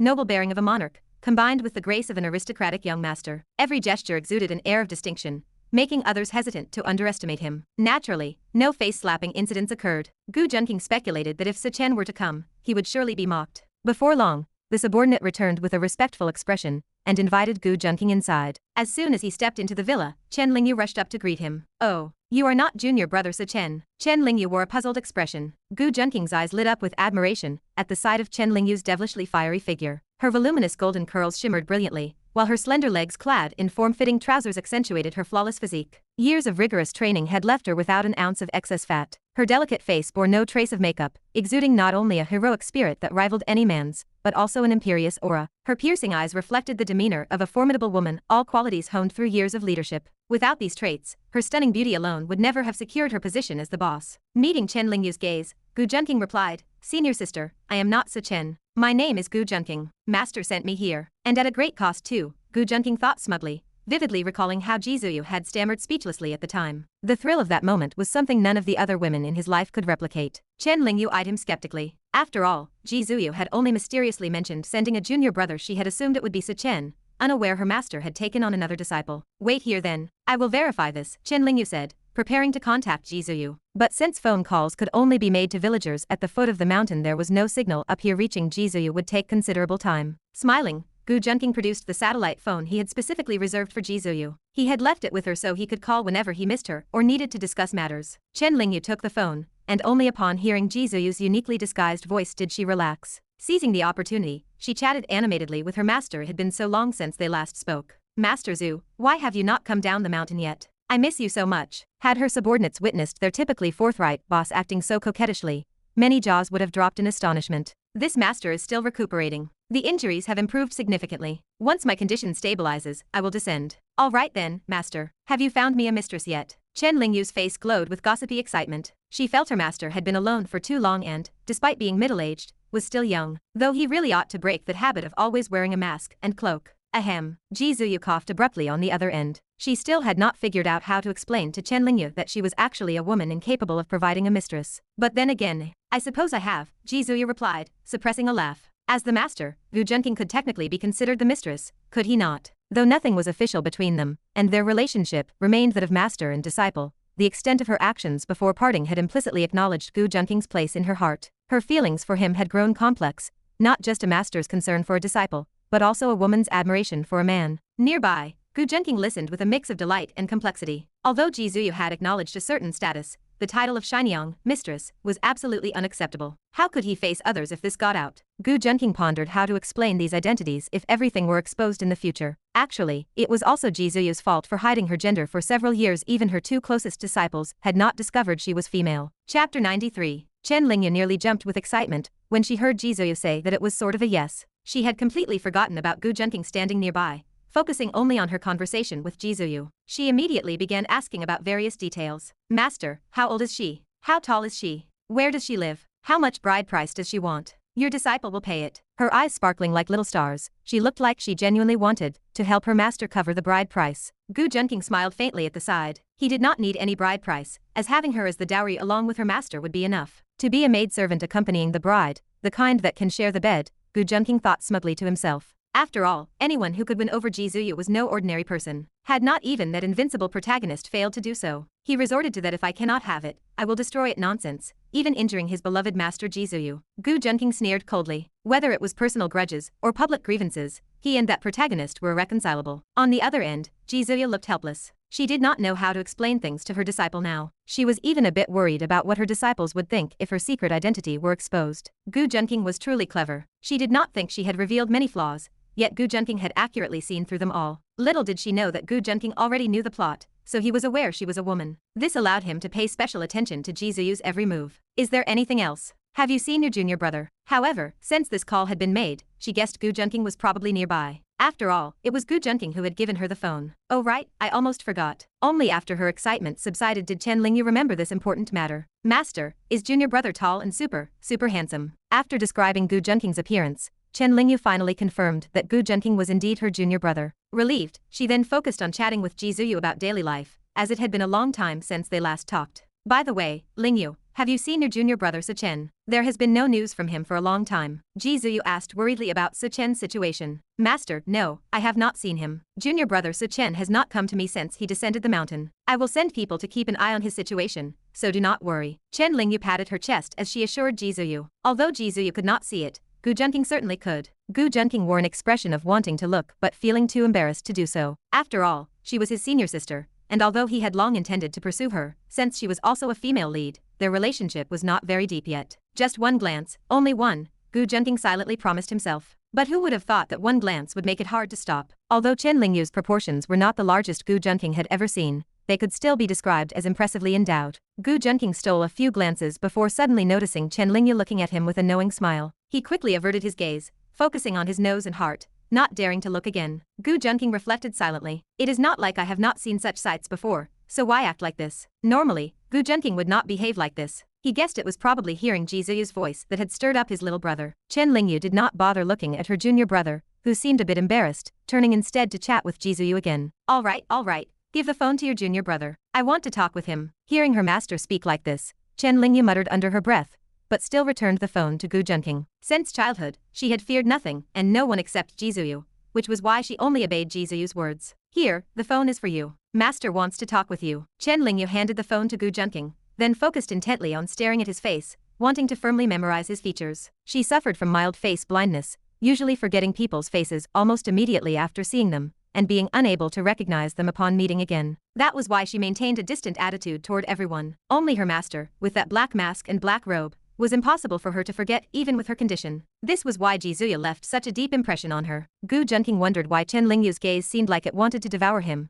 but he did not pay it much mind. After all, his looks attracted admiration wherever he went. Being stared at by a woman was perfectly normal, even if she was his senior sister. Even Ji Zuyu had been stunned speechless when she first saw his appearance. Comparisons to legendary handsome men like Pan and Song Yu would have been modest when describing Gu Junking. With his overwhelming charm, female leads whose protagonist aura was not particularly strong could not resist him. These days, to remain unaffected by Gu Junking's charm, a female lead would need a stronger protagonist aura than even Ji Zuyu possessed. After all, even Ji Zuyu had been influenced by his charm. Master, have you missed me? Gu Junking's flippant tone made Chen Lingyu somewhat puzzled. It sounded too much like someone teasing a girl. However, Chen Lingyu did not dwell on it. She discovered, to her astonishment, that Gu Junking's face was gradually forming a faint impression in her mind. Never in her life had she been able to remember someone's face after just one meeting. Even people she saw daily might be forgotten. It was like someone who had lived in darkness their whole life suddenly seeing light for the first time. Like with her subordinates, she could never tell who was who, mainly distinguishing them by voice. Eventually, she stopped bothering to remember anyone, since she did not really manage affairs anyway, preferring to fight. When fighting, she went completely wild, attacking anyone in sight. Many in her own faction had been beaten by her, and only by giving specific code phrases, like the Heavenly King covers the Earth Tiger, or the Pagoda suppresses the River Demon, could one avoid her attacks. Thus, people in the underworld had given her the nickname Mad Tiger, a crazy tigress who attacked everyone, even her own people. However, a junior brother naturally carried much more weight than those underlings. She did not want to encounter Gu Junking on the street someday, have someone greet him, and then have to ask him who he was. That was why she was trying so hard to memorize Gu Junking's face. One could imagine her astonishment upon realizing she could faintly remember his face. Still, watching her junior brother's conversation with their master, his expression seemed oddly similar to how someone would talk to a lover. This gave her chills, and she quickly shook her head, forbidding herself from such wild imaginings. Chapter 94. Master, is your injury still not stabilized? Do you need your disciples' help? Gu Junking wore a mischievous grin. You wish. Ji Zuyu stamped her foot in playful annoyance, thinking Gu Junking was truly too wicked. After so long apart, he did not even say he missed his master, all he wanted was to do that sort of thing. Humph, ungrateful disciple. Maybe she should just expel him from the sectum. Actually, that might work. If he is expelled, then if something happens between them, would that not be justified? No. On the other end, Ji Zuyu shook her head wildly at this thought. What was she thinking? Ji Zuyu felt she had changed. Whenever she thought of Gu Junking, her entire way of thinking seemed to shift. Her mind was filled with him. Was this what they called lovesickness? Ji Zuyu felt somewhat troubled. She hardly knew how to face Gu Junking now, so sending him down the mountain was indeed a wise decision. A few more days, and she feared she might truly lose control, and let Gu Junking have his way. Li Yuanfang once said that when the front door will not open, going through the back door is also an attitude. Gu Junking deeply agreed with this, and regarded it as truth. After all, truth is verified through practice. Stop being so improper. Ji Zuyu scolded Gu Junking angrily. The master and disciple were still bantering flirtatiously, while Chen Lingyu on the side was utterly stunned. She had no idea what was happening. Why could Gu Junking chat with their master in such a ambiguous way? At least that is how Chen Lingyu saw it. Could it be? Chen Lingyu's gaze began to turn peculiar. Does my junior brother like our master? Does he actually like men? That is quite extreme, not only liking men, but also favoring a middle-aged one like our master. Chen Lingyu's expression grew increasingly complicated. She found her junior brother's preferences far too bizarre. She was starting to feel sorry for him. No, as the senior sister, I must correct his mistake. I need to take responsibility, and not let junior brother continue down this wrong path. If master finds out junior brother likes a middle-aged man like him, he would probably strike him dead with one palm. Chen Lingyu thought to herself with a sigh, unsure how to correct her junior brother's error. It was like parents not knowing how to give their children the sex talk. All right, let us stop chatting. I need to continue healing. Remember to help your senior sister properly. And your senior sister is quite innocent. Do not you dare get any improper ideas about her. After talking a while longer, Ji Zuyu hung up. She did not dare distract herself now that she finally had some hope of healing her injury from Gu Junking. She did not want to miss this chance. Okay, master. Remember to come down the mountain soon, or you will miss the show. Gu Junking smiled as he said goodbye. Su Chen's situation was almost ready to be wrapped up. How boring it would be if Ji Zuyu was not there to see it. After hanging up, Gu Junking noticed Chen Lingyu looking at him with an inexplicably complex expression, which puzzled him. But he did not overthink it. Since his identity was clarified, Chen Lingyu should not doubt him anymore. Ahem, junior brother, did you lack fatherly love growing up? Chen Lingyu coughed and spoke with feigned seriousness. Gu Junking was baffled by the question. Instead of explaining what help she needed, she asked him something like this first. Looking at Chen Lingyu's expression full of curiosity, Gu Junking had no choice but to answer truthfully. No, senior sister. Although my father was rarely around since I was young, it does not mean I lacked paternal love. Really? That should not be the case. Chen Lingyu murmured to herself, whispering under her breath. Gu Junking frowned. What should not be the case? Was he being misunderstood, or had he exposed something? Ahem, it is nothing. Do not worry, junior brother. Even if I have to snatch women from good families, I will cure you of this preference, Chen Lingyu said with a serious expression. Gu Junking was completely baffled by Chen Lingyu's meaning, his face full of question marks. What preference did he have? Actually, it was because Gu Junking was preconditioned. After all, he knew Ji Zuyu was a woman, so he did not think his words to her carried any ambiguity. But Chen Lingyu was different. She had always believed Ji Zuyu was a man, and an ugly uncle at that. Otherwise, why would he always wear a mask? Was it not to hide his hideous face? Still, he was her master after all, and she loved Ji Zuyu dearly. She would not disdain him. The two senior and junior disciples sat together chatting for a while, and the conversation turned to why Chen Lingyu wanted Su Chen to help her. Junior brother, your senior brother Su Chen is still unreachable, so I can only rely on you to come up with a solution. Master praised you in front of me, saying you are her smartest disciple. Chen Lingyu smiled at Gu Junking. She felt his arrival was perfectly timed. Since Su Chen could not be reached, having someone even better was not a bad thing. In terms of relationship, They were both her junior brothers, no difference there. Moreover, she had already forgotten what Su Chen looked like. She remembered him at first, but after so long apart, her impression had faded. After all, she was face-blind, and could not tell if they were handsome or not. Well, she only needed to know whether Gu Junking was capable. It is fine, senior sister. It is nothing. We are fellow disciples, no need to stand on ceremony. Gu Junking chatted with Chen Lingyu while brewing tea for her. He boiled the water, poured it and the tea leaves into the cup, then gathered his inner energy at his fingertips and lightly flicked them. A camellia bloom seemed to drift amid the steam. Every movement of Gu Junking's appeared natural, effortless, and full of vitality, like a dance, yet unlike the flamboyance of dance. His tea brewing method seemed to harmonize with nature itself. Watching Gu Junking's skilled technique, Chen Lingyu's eyes lit up. Little junior brother, I never expected you to have mastered 70 to 80% of our master's tea brewing method and essence. Gu Junking smiled faintly. He had merely imitated some of Ji Zuyu's tea brewing techniques from their time in the mountains. Ji Zuyu had lived in the mountains for years, with a tranquil and natural disposition, reaching a state of unity with nature, a realm Gu Junking still could not match. As Chen Lingyu watched Gu Junking pour tea for her, she felt a wave of emotion. She had almost forgotten those days of learning from Ji Zuyu in the mountain forests. So many years had passed since then. Seeing Gu Junking now was like seeing her master again. Ji Zuyu still there, brewing tea for her. Her heart was filled with complex emotions. However, having now become a leader in her own right, she quickly set these precious memories aside. Ding. Host has moved the heart of female lead Chen Lingyu, triggering female lead charm aura, favorability plus 30, villain points plus 3000. Chen Lingyu felt the image of Gu Junking in her heart becoming increasingly clear. However, she did not dwell on it too much. She felt that being able to remember Gu Junking's appearance clearly, and no longer forget it was already something to be immensely grateful for. Chapter 95. After achieving his goal of getting closer and building rapport, Gu Junking set down the tea brewing tools. He took a sip of the tea himself, sweet on the palate, with an unrestrained tea fragrance. It indeed carried some of the flavor of Ji Zuyu's brewing. The reason he had relied on this to move Chen Lingyu was precisely that she was different from the other female leads. From the plot Gu Junking had reviewed,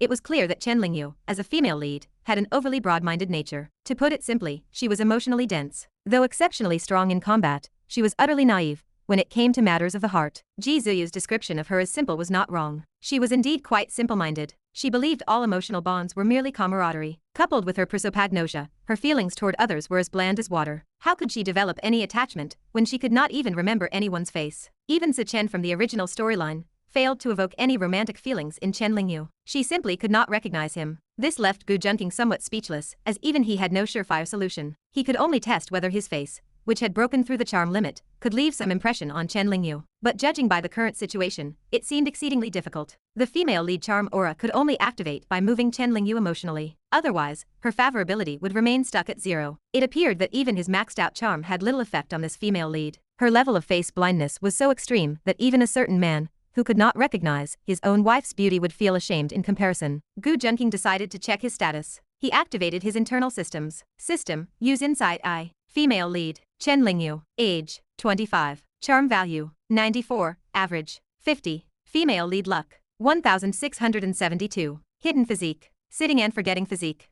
Gu Junking stared blankly at this hidden physique. He never expected Chen Lingyu to possess one. System, explain the sitting and forgetting physique. Ding. The sitting and forgetting physique embodies a state of forgetting the self, a realm pursued by Taoism as the ultimate Tao. Only by forgetting the self can one be free from attachments and distinctions, thereby harmonizing right and wrong, life and death, and ultimately merging with all things. What does that mean? Gu Junking frowned, finding the system's explanation too obscure. Ding. Sitting and forgetting is a supreme state pursued in Taoism. Those with the sitting and forgetting physique naturally attain this realm. However, if it persists, they will become emotionless individuals, reaching the state of heavenly beings. At that point, the host will no longer be able to win the female lead's heart. Then, is there any way I can resolve this? Gu Junking was feeling the pressure now. If he could not conquer the female lead, it would be troublesome. Besides, could someone without emotions even be considered human? He could not let things develop this way, so he had to find a solution to Chen Lingyu's problem. Ding. Deepen the female lead's impression of the host, transforming her from an emotionless cultivator into one with emotions.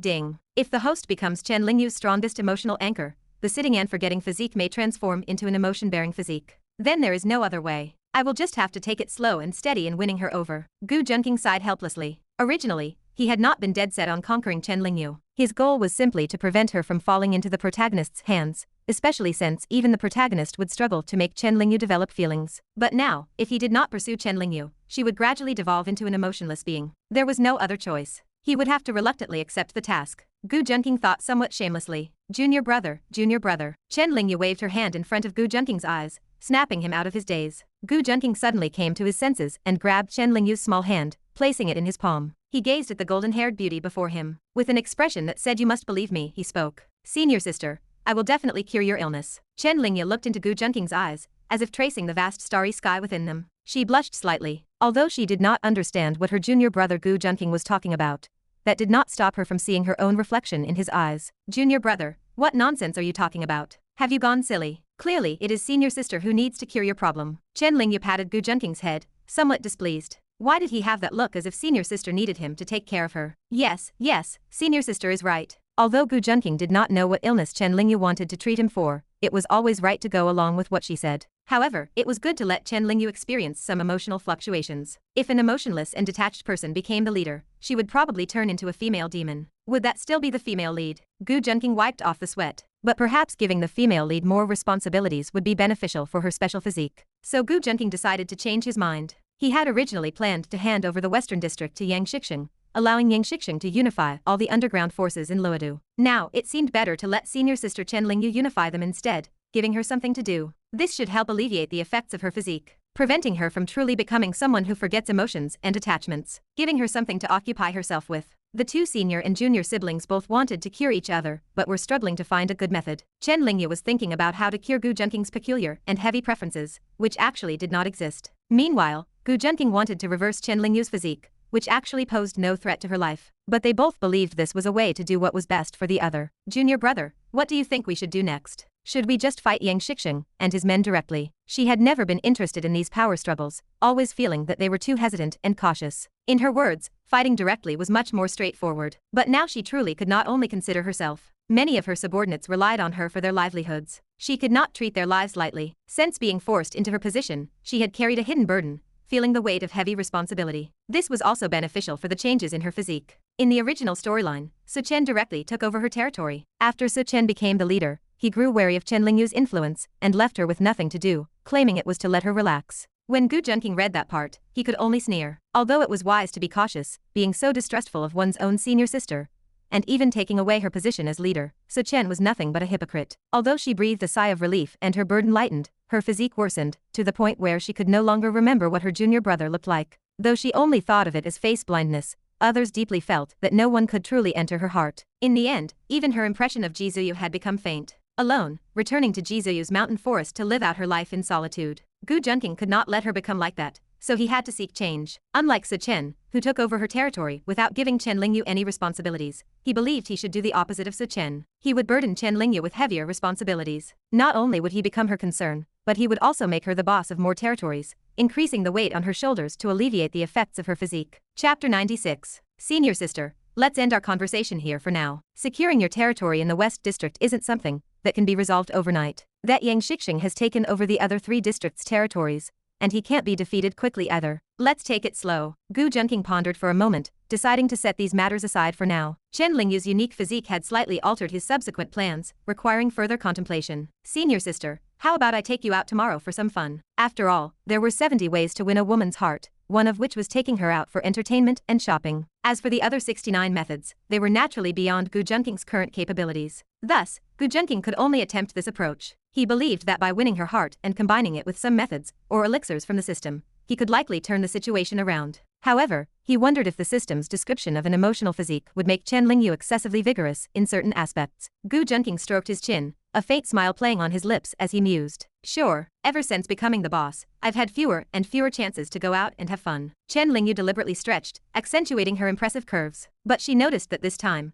Gu Junking didn't even sneak a glance at her. Gu Junking was lost in his own thoughts, and naturally missed the display, unintentionally leading Chen Lingyu to misunderstand. "Oh no, could it be that even my charm can't change his preferences?" Chen Lingyu thought with growing concern. Left with no choice, she flirtatiously tossed her golden hair, and whispered seductively into Gu Junking's ear, "Junior brother, make sure to pick me up early tomorrow." Gu Junking, who had been envisioning his future blissful life, suddenly shivered at the sensation of Chen Lingyu's breath. Instinctively, he stepped back, eyeing her with caution. Chen Lingyu was deeply disheartened by her reaction. "Junior brother, you're beyond saving. Get out of here." With a dismissive wave, she practically shoved him out the door. Gu Junking, still bewildered by her sudden change, shook his head and left. From the window, Chen Lingyu watched him go, her expression full of pity. "No, I must make junior brother appreciate the beauty of women instead of fencing with burly men." Her determination reignited. After all, he was her junior brother. If she didn't correct his misguided ways, who would? If she had known that not only was Gu Junking not fencing with burly men, but he was even planning to have a heartfelt chat with Teacher Yu,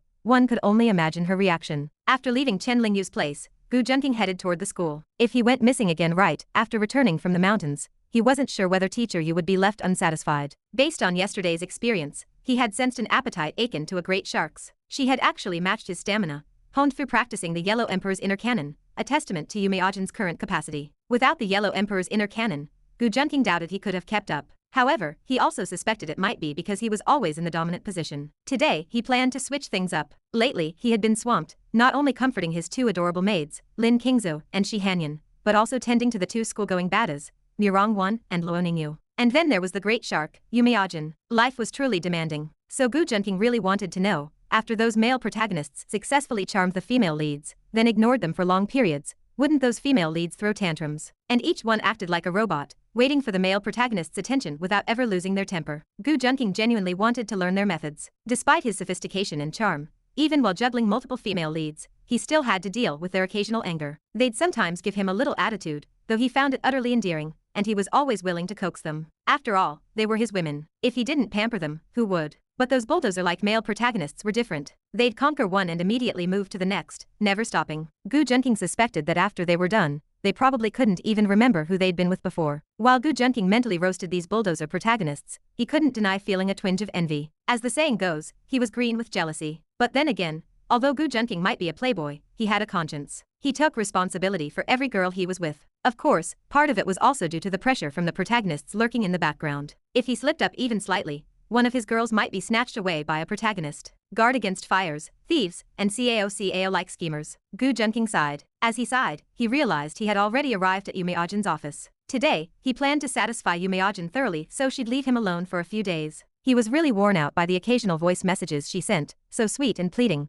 like a neglected concubine in a deep palace. Entering the office, Gu Junking found Yu Meijin reviewing a spreadsheet. Noticing him, Yu Meijin showed a hint of pleasant surprise. Come quick, you've ranked first in all of Luodu again. Why is that surprising? Isn't that just standard for me? Gu Junking sounded a bit puzzled. No, the thing is, someone from another school surpassed Mirongwan's score. You managed to uphold Tianlin's reputation, so some school administrators are thrilled. Gu Junking raised an eyebrow. Surpassing Mirongwan's score wasn't easy. Could this be another protagonist emerging? Let me see, what's his name? Gu Junking grew curious. Let me check. With that, Yu Meijin flipped through the Luoda-wide ranking spreadsheet. First place, Gu Junking, Tianlin High School, 850 points. Second place, Ming Ren, Muye Middle School, 821 points. Third place, Mirongwan, Tianlin High School, 803 points. As Yu Meijin read out the rankings and scores, Gu Junking felt a stir of surprise. This Ming Ren was only 29 points behind him, not even a 30-point gap, whereas Mirongwan had never trailed him by less than 40 points. How come I've never heard of him before? Yu Meijin pondered. I'm not sure either,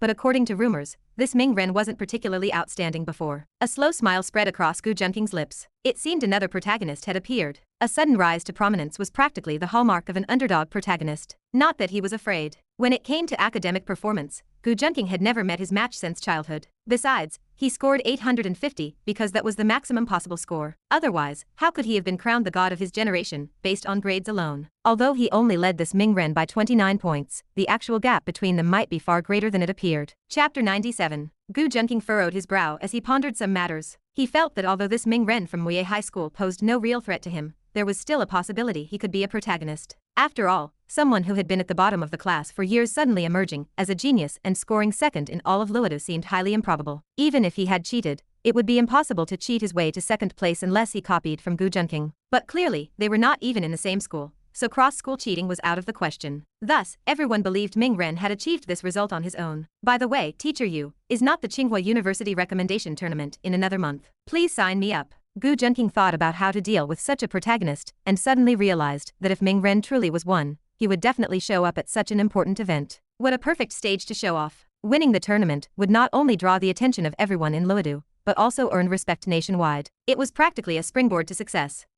But you never participate in these kinds of competitions. Yu Meijin was puzzled. Gu Junking had never joined such events because they were useless to him. If he really wanted to, he could have entered Tsinghua University for advanced studies as early as his first year of high school, given that his scores had never fallen below full marks. As for the prestige of being first in a competition, it was insignificant, even redundant, for someone of Gu Junking's status. Among the students of Lodu, Gu Junking was already regarded as a godlike figure, and the Gu family's reputation was beyond question. The name of their prestigious family was already widely known, so even Yu Miajin found it hard to believe that Gu Junking would take part in such a contest. Everyone knew Gu Junking never participated in these competitions, which was seen as his way of leaving a path to success open for other students in Luodu. If word got out that Gu Junking was joining this recommendation tournament, many students would lament that he was leaving them no chance. No one believed Gu Junking could be defeated by anyone. It was universally acknowledged among Lotus students in Gu Junking's year that whichever competition he entered, first place would inevitably be his. After all, they had no choice but to accept it. This had been the case for 6 years. You are really going? Yu Miajin asked in disbelief. In the past, even when others begged Gu Junking to join competitions, he refused.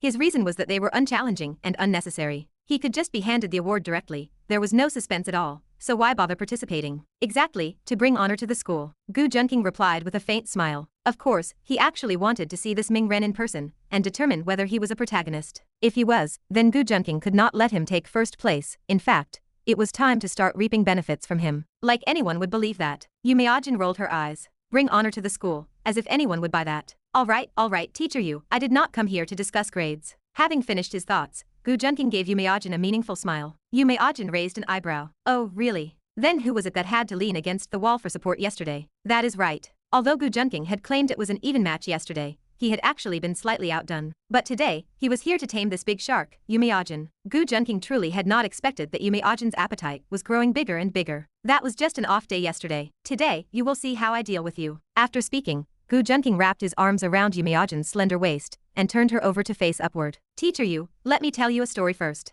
Gu Junking removed both their shoes and lay down on the small bed Yu Miajin had recently purchased. Yu Miajin lay on top of him, her jade-like arms propped against Gu Junking's body. She had thought Gu Junking was about to get started, but instead he suddenly said he wanted to tell a story. In a tone of feigned anger, tinged with slight impatience, she asked, "What story? Stop fooling around and hurry up. I still have to teach a class." The refrigerator and the ice cream were a couple. But one day, the ice cream had a fight with the refrigerator and stormed off in anger. However, after just a few steps away from the refrigerator, the ice cream became all wet and slippery. Afraid of melting, the ice cream apologized to the refrigerator. The refrigerator opened its door, glanced arrogantly at the ice cream, and coldly said one thing. Guess what it said? Gu Junking told Yu Miajin this story in a teasing tone. Yu Miajin instinctively replied, "What?" Gu Junking leaned close to Yu Miajin's ear and whispered with a laugh, "Come up and freeze yourself." Yu Miajin had no choice but to go along with Gu Junking's wish. After a long while, Yu Miajin collapsed exhaustedly on Gu Junking. She never would have imagined that just a month ago, Gu Junking was still calling her teacher,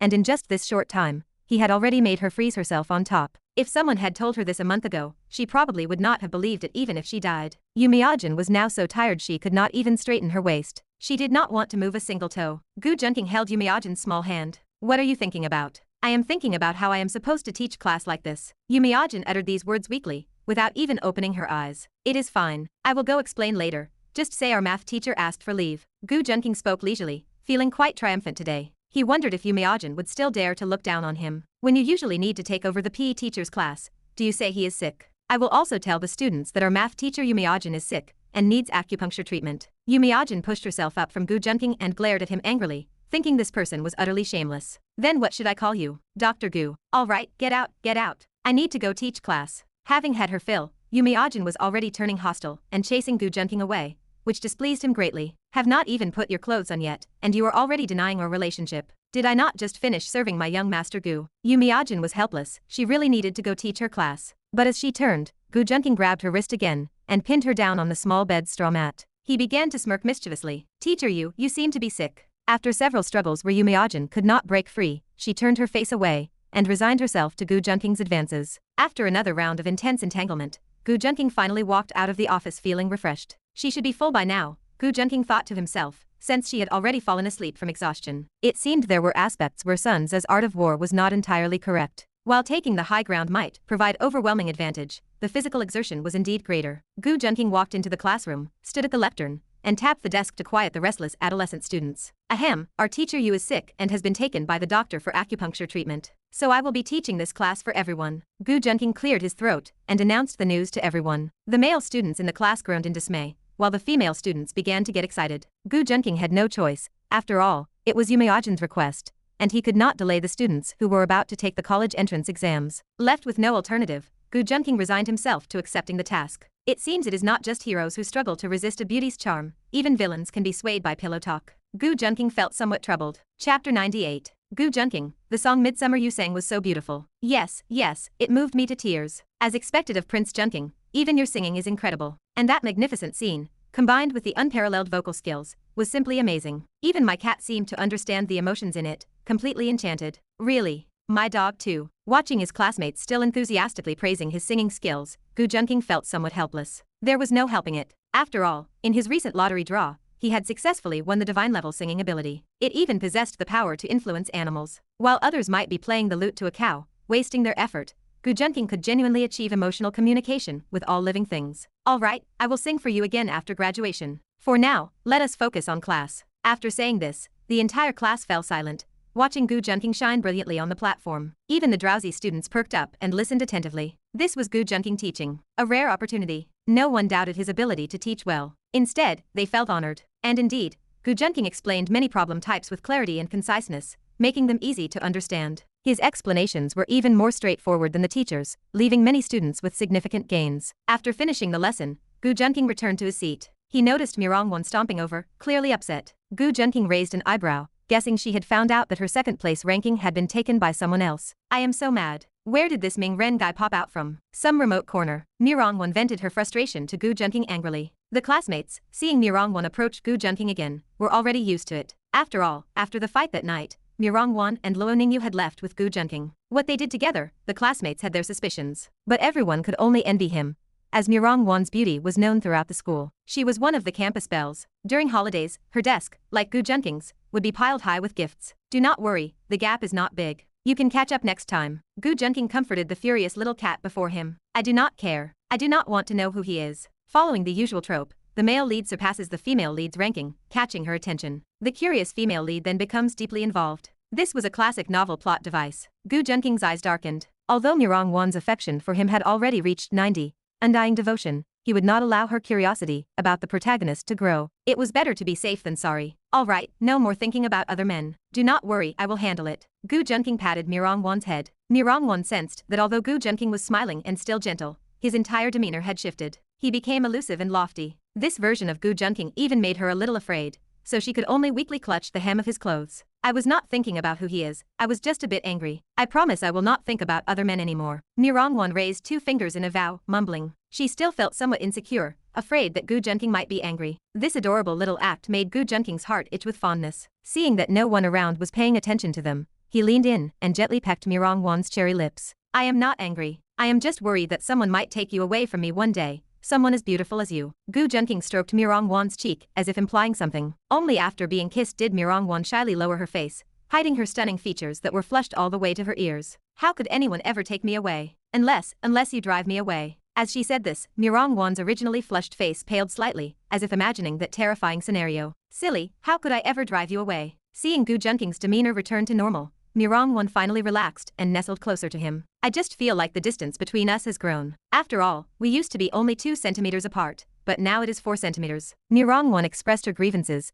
feeling wronged since being misunderstood is never pleasant for anyone. Gu Junking did not know whether to laugh or cry, realizing he still did not fully understand a woman's heart. Is that so? It is all right. Soon enough, our distance will become minus 20 centimeters. That should make you feel less wronged, right? Gu Junking deliberately spoke with ambiguous wording. Even Mirongwon, who usually had only a vague understanding of such matters, immediately caught the meaning in his words. Blushing furiously, she quickly moved away from Gu Junking, putting distance between herself and this big pervert. Gu Junking's changes were too rapid. One moment he was seriously telling her not to think about other men, and the next he was talking about negative distances. How embarrassing. With her face completely flushed, Mirongwon returned to her seat. Luo Ningyu, who had been watching Gu Junking's side all along, came over to ask, "What? Did he tease you again?" Luo Ningyu smiled meaningfully as she whispered into Mirongwon's ear. Then the 2 close friends began sharing their secrets. System. Open the panel. Host. Gu Junking. Combat power. 653. Average person. 5. Charm value. 130. Beyond limits. Great villain luck. 1,500. Villain points. 82,520. Skills.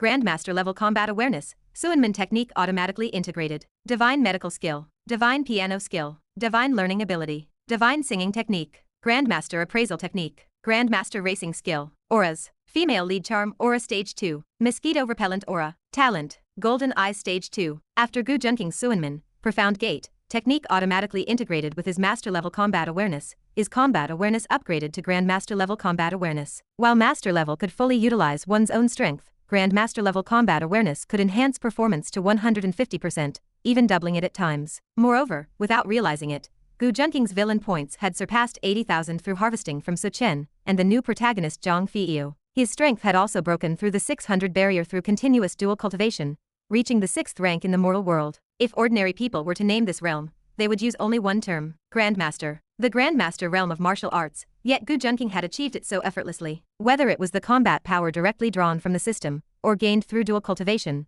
both allowed Gu Junking to break through various cultivation bottlenecks without any obstacles. While others required painstaking cultivation over time to increase their strength, Gu Junking only needed to exploit the protagonist's advantages, through spinning wheels and dual cultivation, to multiply his combat power exponentially. Gu Junking's current strength had nearly reached the level Jizuyu possessed when he descended the mountain. Indeed, female leads are favored by heaven and earth, gathering spiritual energy from all realms, which allows me to break through the 6th rank without any hindrance. Gu Junking sighed with emotion. For others, breaking through bottlenecks was extremely difficult, and this was the Grandmaster realm they were talking about. If one were to describe the Grandmaster realm with an adjective, it would be a human-shaped tank. And a tank with exceptionally agile capabilities at that. Chapter 99. Just imagine how terrifying a human-shaped tank would be. It could completely pulverize a person into dust. Absolutely horrifying. As Gu Junking integrated his Profound Gate technique into his Master-level combat awareness, it successfully evolved, forming Grandmaster-level combat awareness. However, reaching Divine-level combat awareness was no longer so easy. A casual punch could unleash several times his actual strength. Moreover, his body moved faster than his consciousness,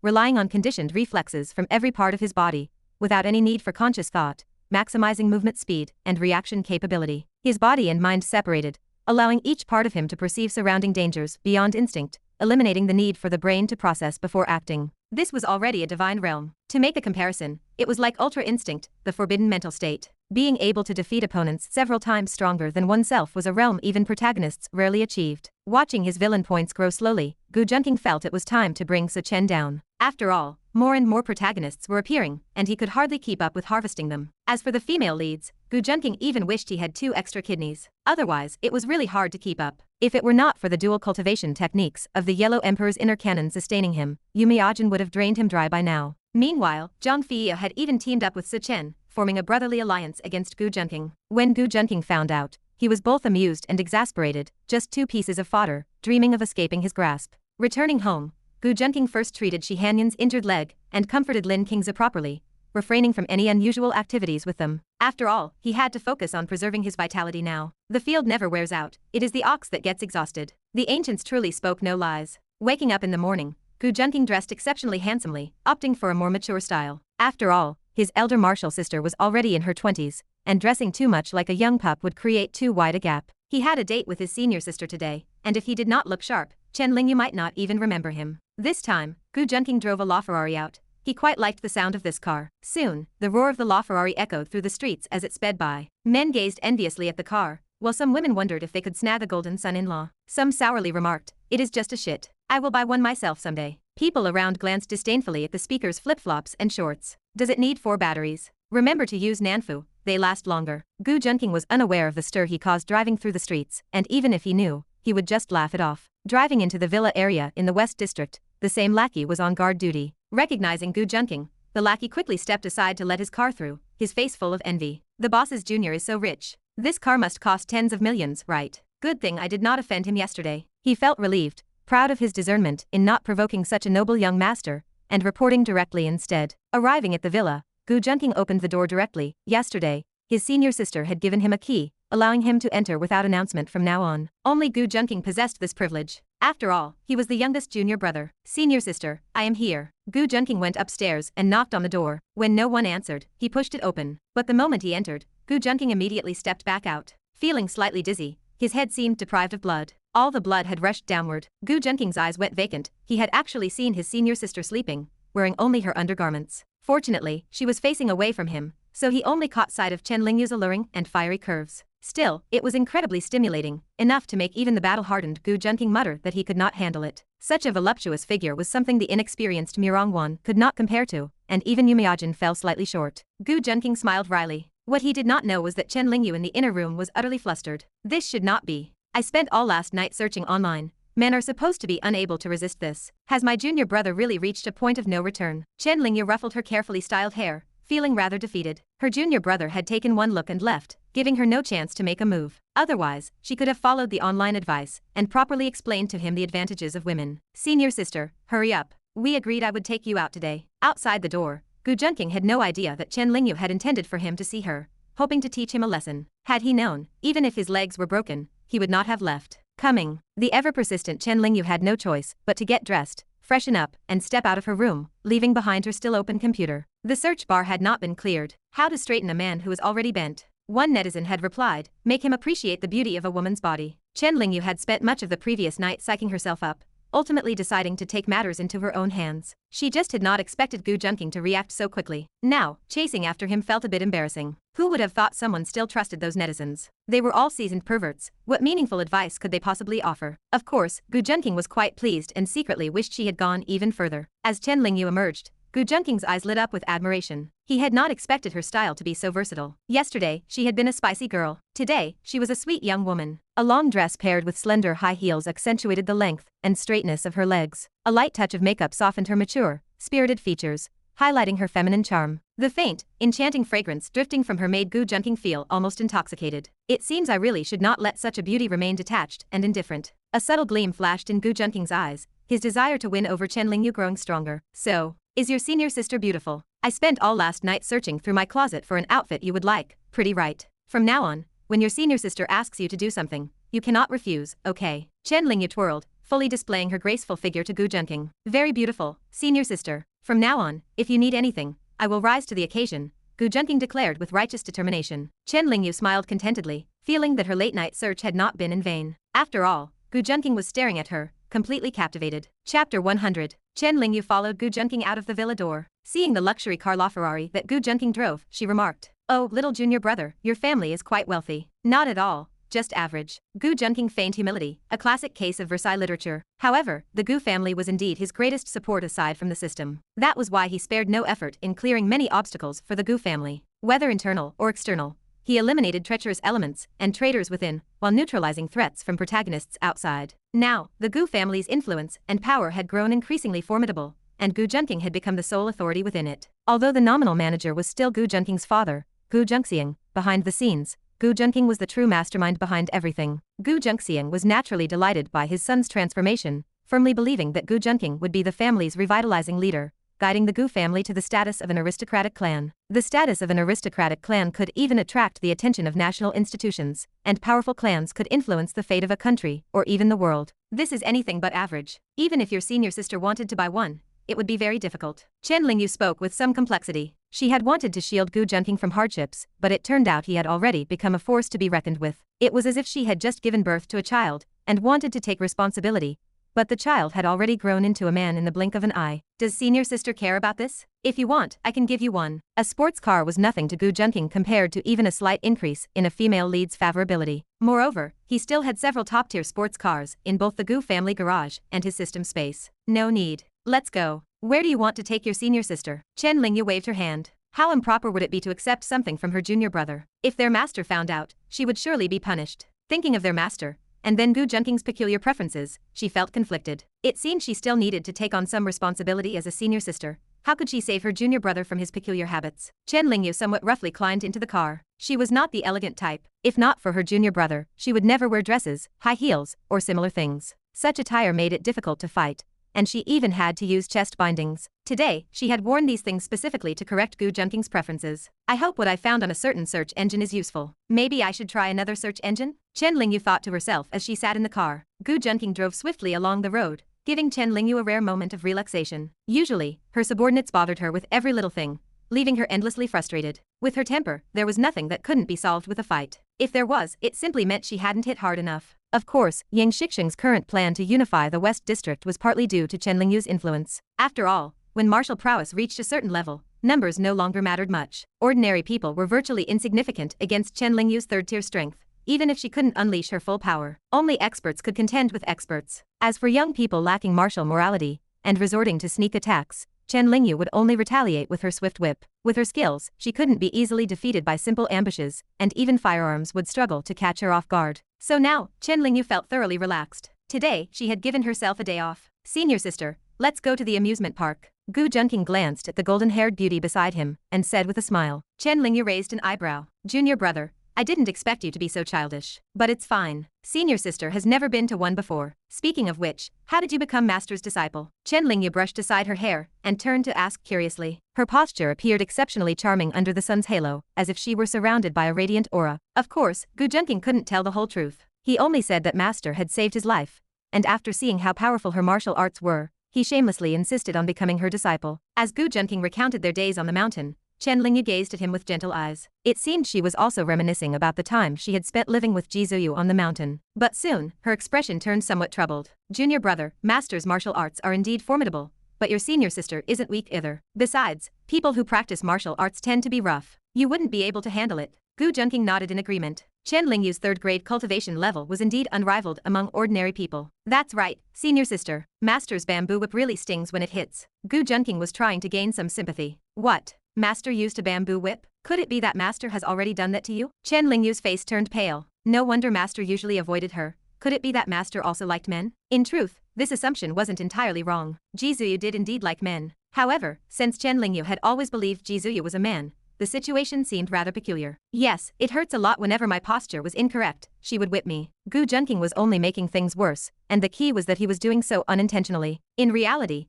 Ji Zuyu only acted this way with Gu Junqing because she couldn't control him without using the whip. Posture incorrect? Oh no. Junior brother has really fallen victim to master. My poor little junior brother. Chen Lingyu thought with grief and indignation. Master is truly unworthy of being a teacher. He even resorts to such underhanded tactics. However, since Ji Zuyu had taught her, and those years remained cherished memories, Chen Lingyu could only curse her master silently in her heart. Don't worry, junior brother. Senior sister will definitely help you. Chen Lingyu looked at Gu Junqing with sincerity and pity, as if lamenting the corruption of a nation's promising youth. Moreover, it was such a shame that someone as tall and sturdy as Gu Junqing could be toyed with by their short-statured master. Even if she couldn't straighten Gu Junqing, she would at least help him transition from being a bottom to a top. This left Gu Junqing somewhat baffled. He thought that Chen Lingyu was merely expressing sympathy. But speaking of which, senior sister, why did you leave the mountain? Gu Junqing asked curiously, realizing he had forgotten to ask Ji Zuyu about it while on the mountain. Master sent me down the mountain when I turned 18, saying that since I was an adult, I needed to support myself.